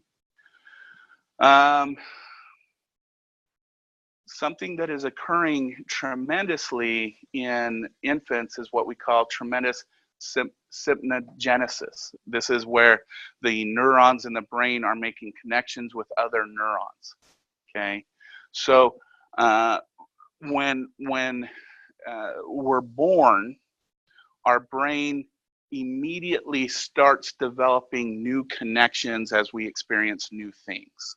Okay, those connections become solidified with experience. Okay, now by the age of about 5 or 6, many of these new connections that were made in infancy will be pruned away, meaning they'll be cut off because of not using them. Okay, a really good example is language. Okay, so when the infant is born, and let's say we expose the infant to like 5 different languages, okay, and we do this for the first 6 months of the infant's life, we will see all of these neural connections being made with all of the different sounds the infant is hearing during those 6 months. Okay, but then after 6 months, we only expose the infant to one language.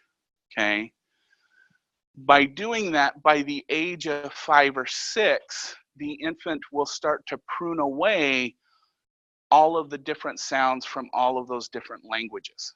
Okay, to where they'll stop hearing certain sounds from one language to a next.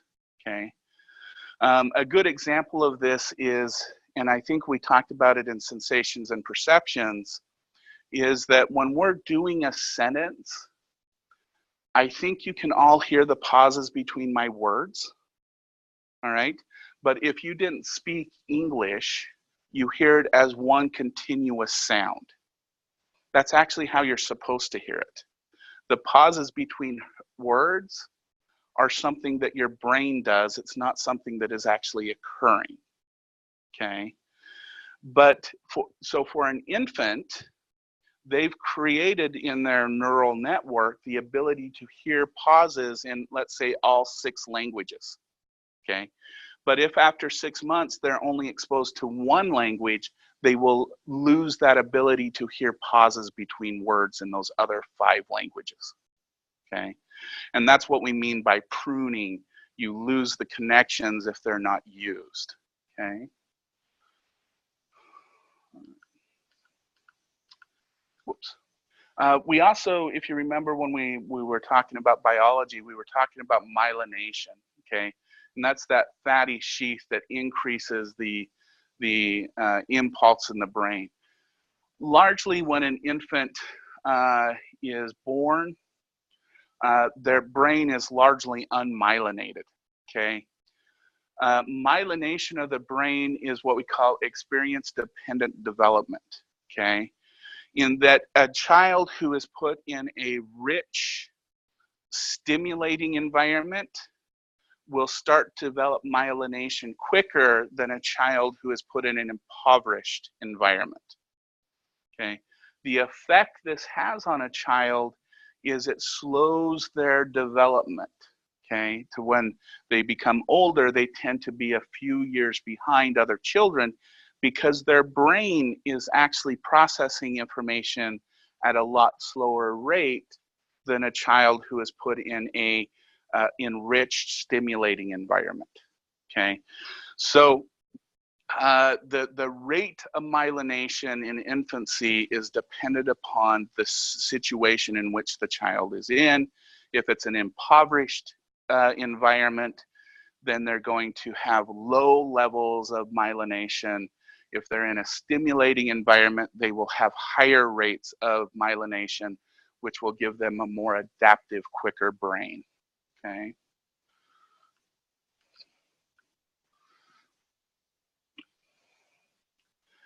Some other things that occur How many students are in here? 1, 2, 3, 10? 10. I think Elsa is getting your lunch. So there's 10 students, right? Should we say 20? 10.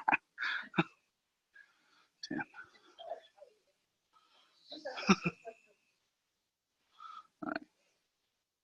Okay. Probably one of the coolest things that I think we have as human beings, and so do elephants and primates, and I think that's about it. We think dolphins is what we call a mentalizing system. Okay. Has anybody heard the term mirror neurons before? Anybody hear that term? Okay. This is something that is just, I think, really, really cool. Okay, is that if you're paying attention to somebody else, really paying attention to them, okay, the neurons that are firing in their brain start to fire the same neurons in your brain. Okay, it's kind of weird, but it happens. And so the best example is anybody ever been like at a movie theater and been kind of disengaged from the movie, and you see an action scene, maybe they're driving and the audience is kind of leaning when they turn and leaning the other direction. Yeah, okay. That is because the neurons that were firing in the actor's brain when they were doing that scene start to fire in the audience's brain. Okay. It's kind of this cool human thing. Okay. There are some other animals that do mirror neuroning. We know elephants do. We know that other primates do. Dogs and cats don't, so don't think your dog is firing with you. And whatnot, but it's this really cool thing.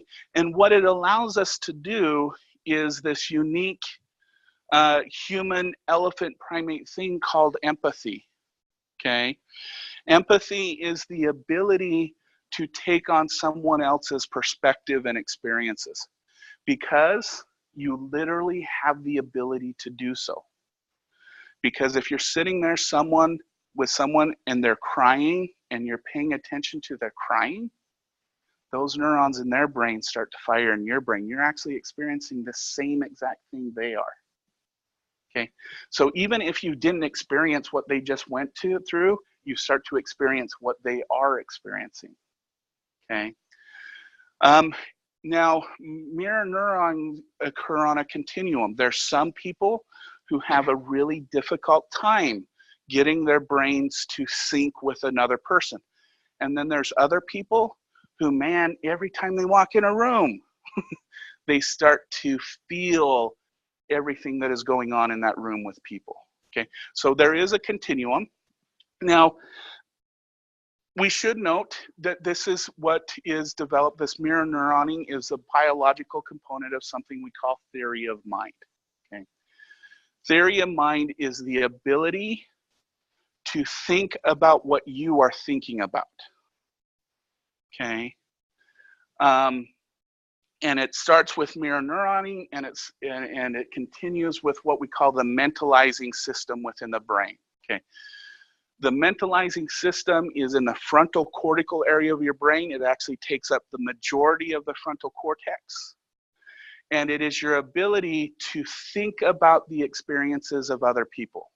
Okay, if we take away that area of the cortex, people are unable to think about other people. Okay, kind of a weird thing. All right. There is one species of human beings that do not do theory of mind or mirror neuroning. Anyone want to guess who those people are?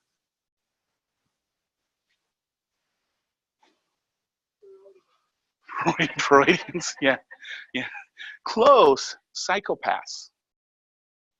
Psychopaths tend to not develop theory of mind. They're unable to take on the perspectives of other people.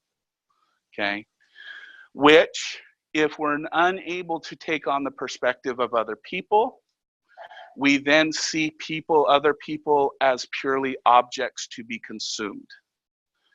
And that is the very definition of a psychopath. Okay, so luckily psychopaths only represent about 3% of our population, and so they're not very prevalent. But people who are low in theory of mind and mirror neuroning tend to be narcissistic people who are tend to not be able to empathize with other people who have the absence of it fall into the category of psychopath. Okay, and we'll actually talk about psychopaths a little bit later in the semester, but I wanted to make that distinction. Now, theory of mind develops very early in infancy, and it becomes fully developed around 18 to 24 months. Okay, in 18 to 24 months, a child is able to do one of the most basic type of theory of mind tasks, where we have two children. Here, I'm going to pick on you again. I'm going to use this cup and this cup. Okay, so we have our two children here. She's like, why did I sit here? Okay, and I have this object. Okay, in front of both of the children, I put this object in this cup. Okay, and then I ask her to go to the other room and grab something. While she's in the other room, in front of this child, I take this object and I put it in this cup.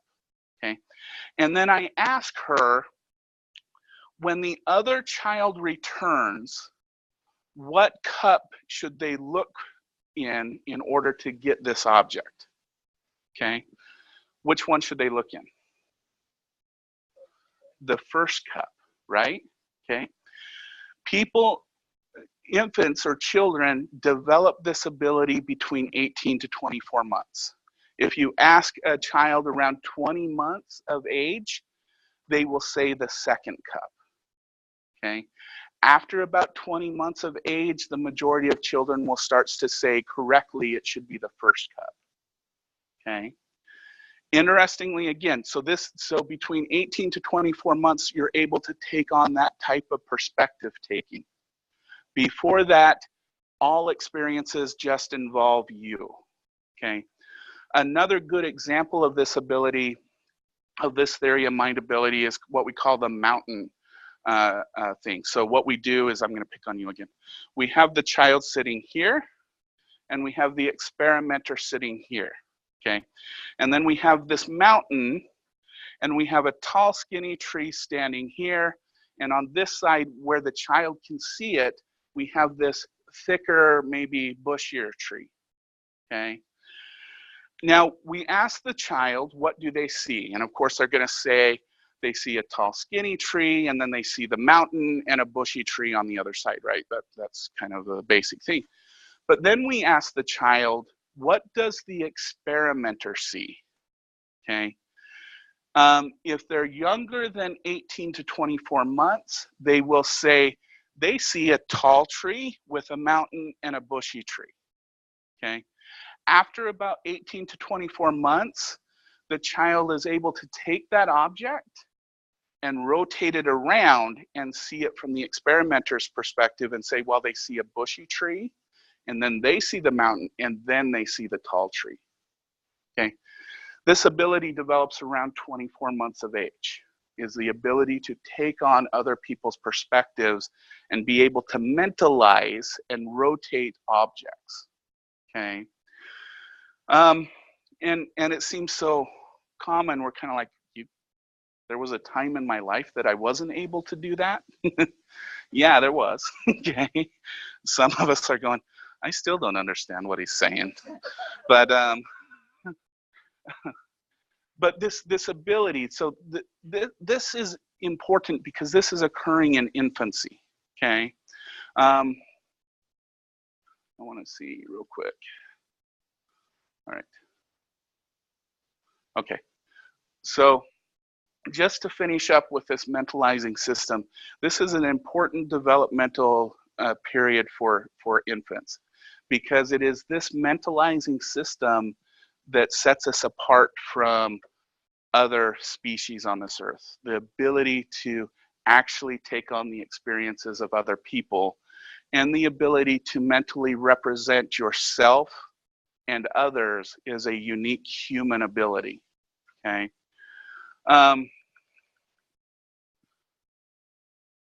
So when we look at infants, we can look at contrast. So if you are an infant, a newborn will see this, and then they will see high contrast, and then they'll see color. Okay, so this is about 0 to 6 weeks. This is 6 weeks to about, I believe it's 8 or 9 weeks, and then color, and that starts to really start to form after about 9 weeks of development. So that's that. I'm trying to think. Really wanted to skip over a lot of this, so it's interesting, but we don't have time. Okay, so let's go ahead and end here. There's a couple more things I want to talk about with infants, and then we'll hit childhood in our first hour, and then we're going to go ahead and jump into adulthood for the last hour. So from 1 to 2, we'll finish with infants, do early childhood and childhood, and then we'll jump and talk about adults for a few minutes for the last hour. Okay, so yeah, enjoy lunch.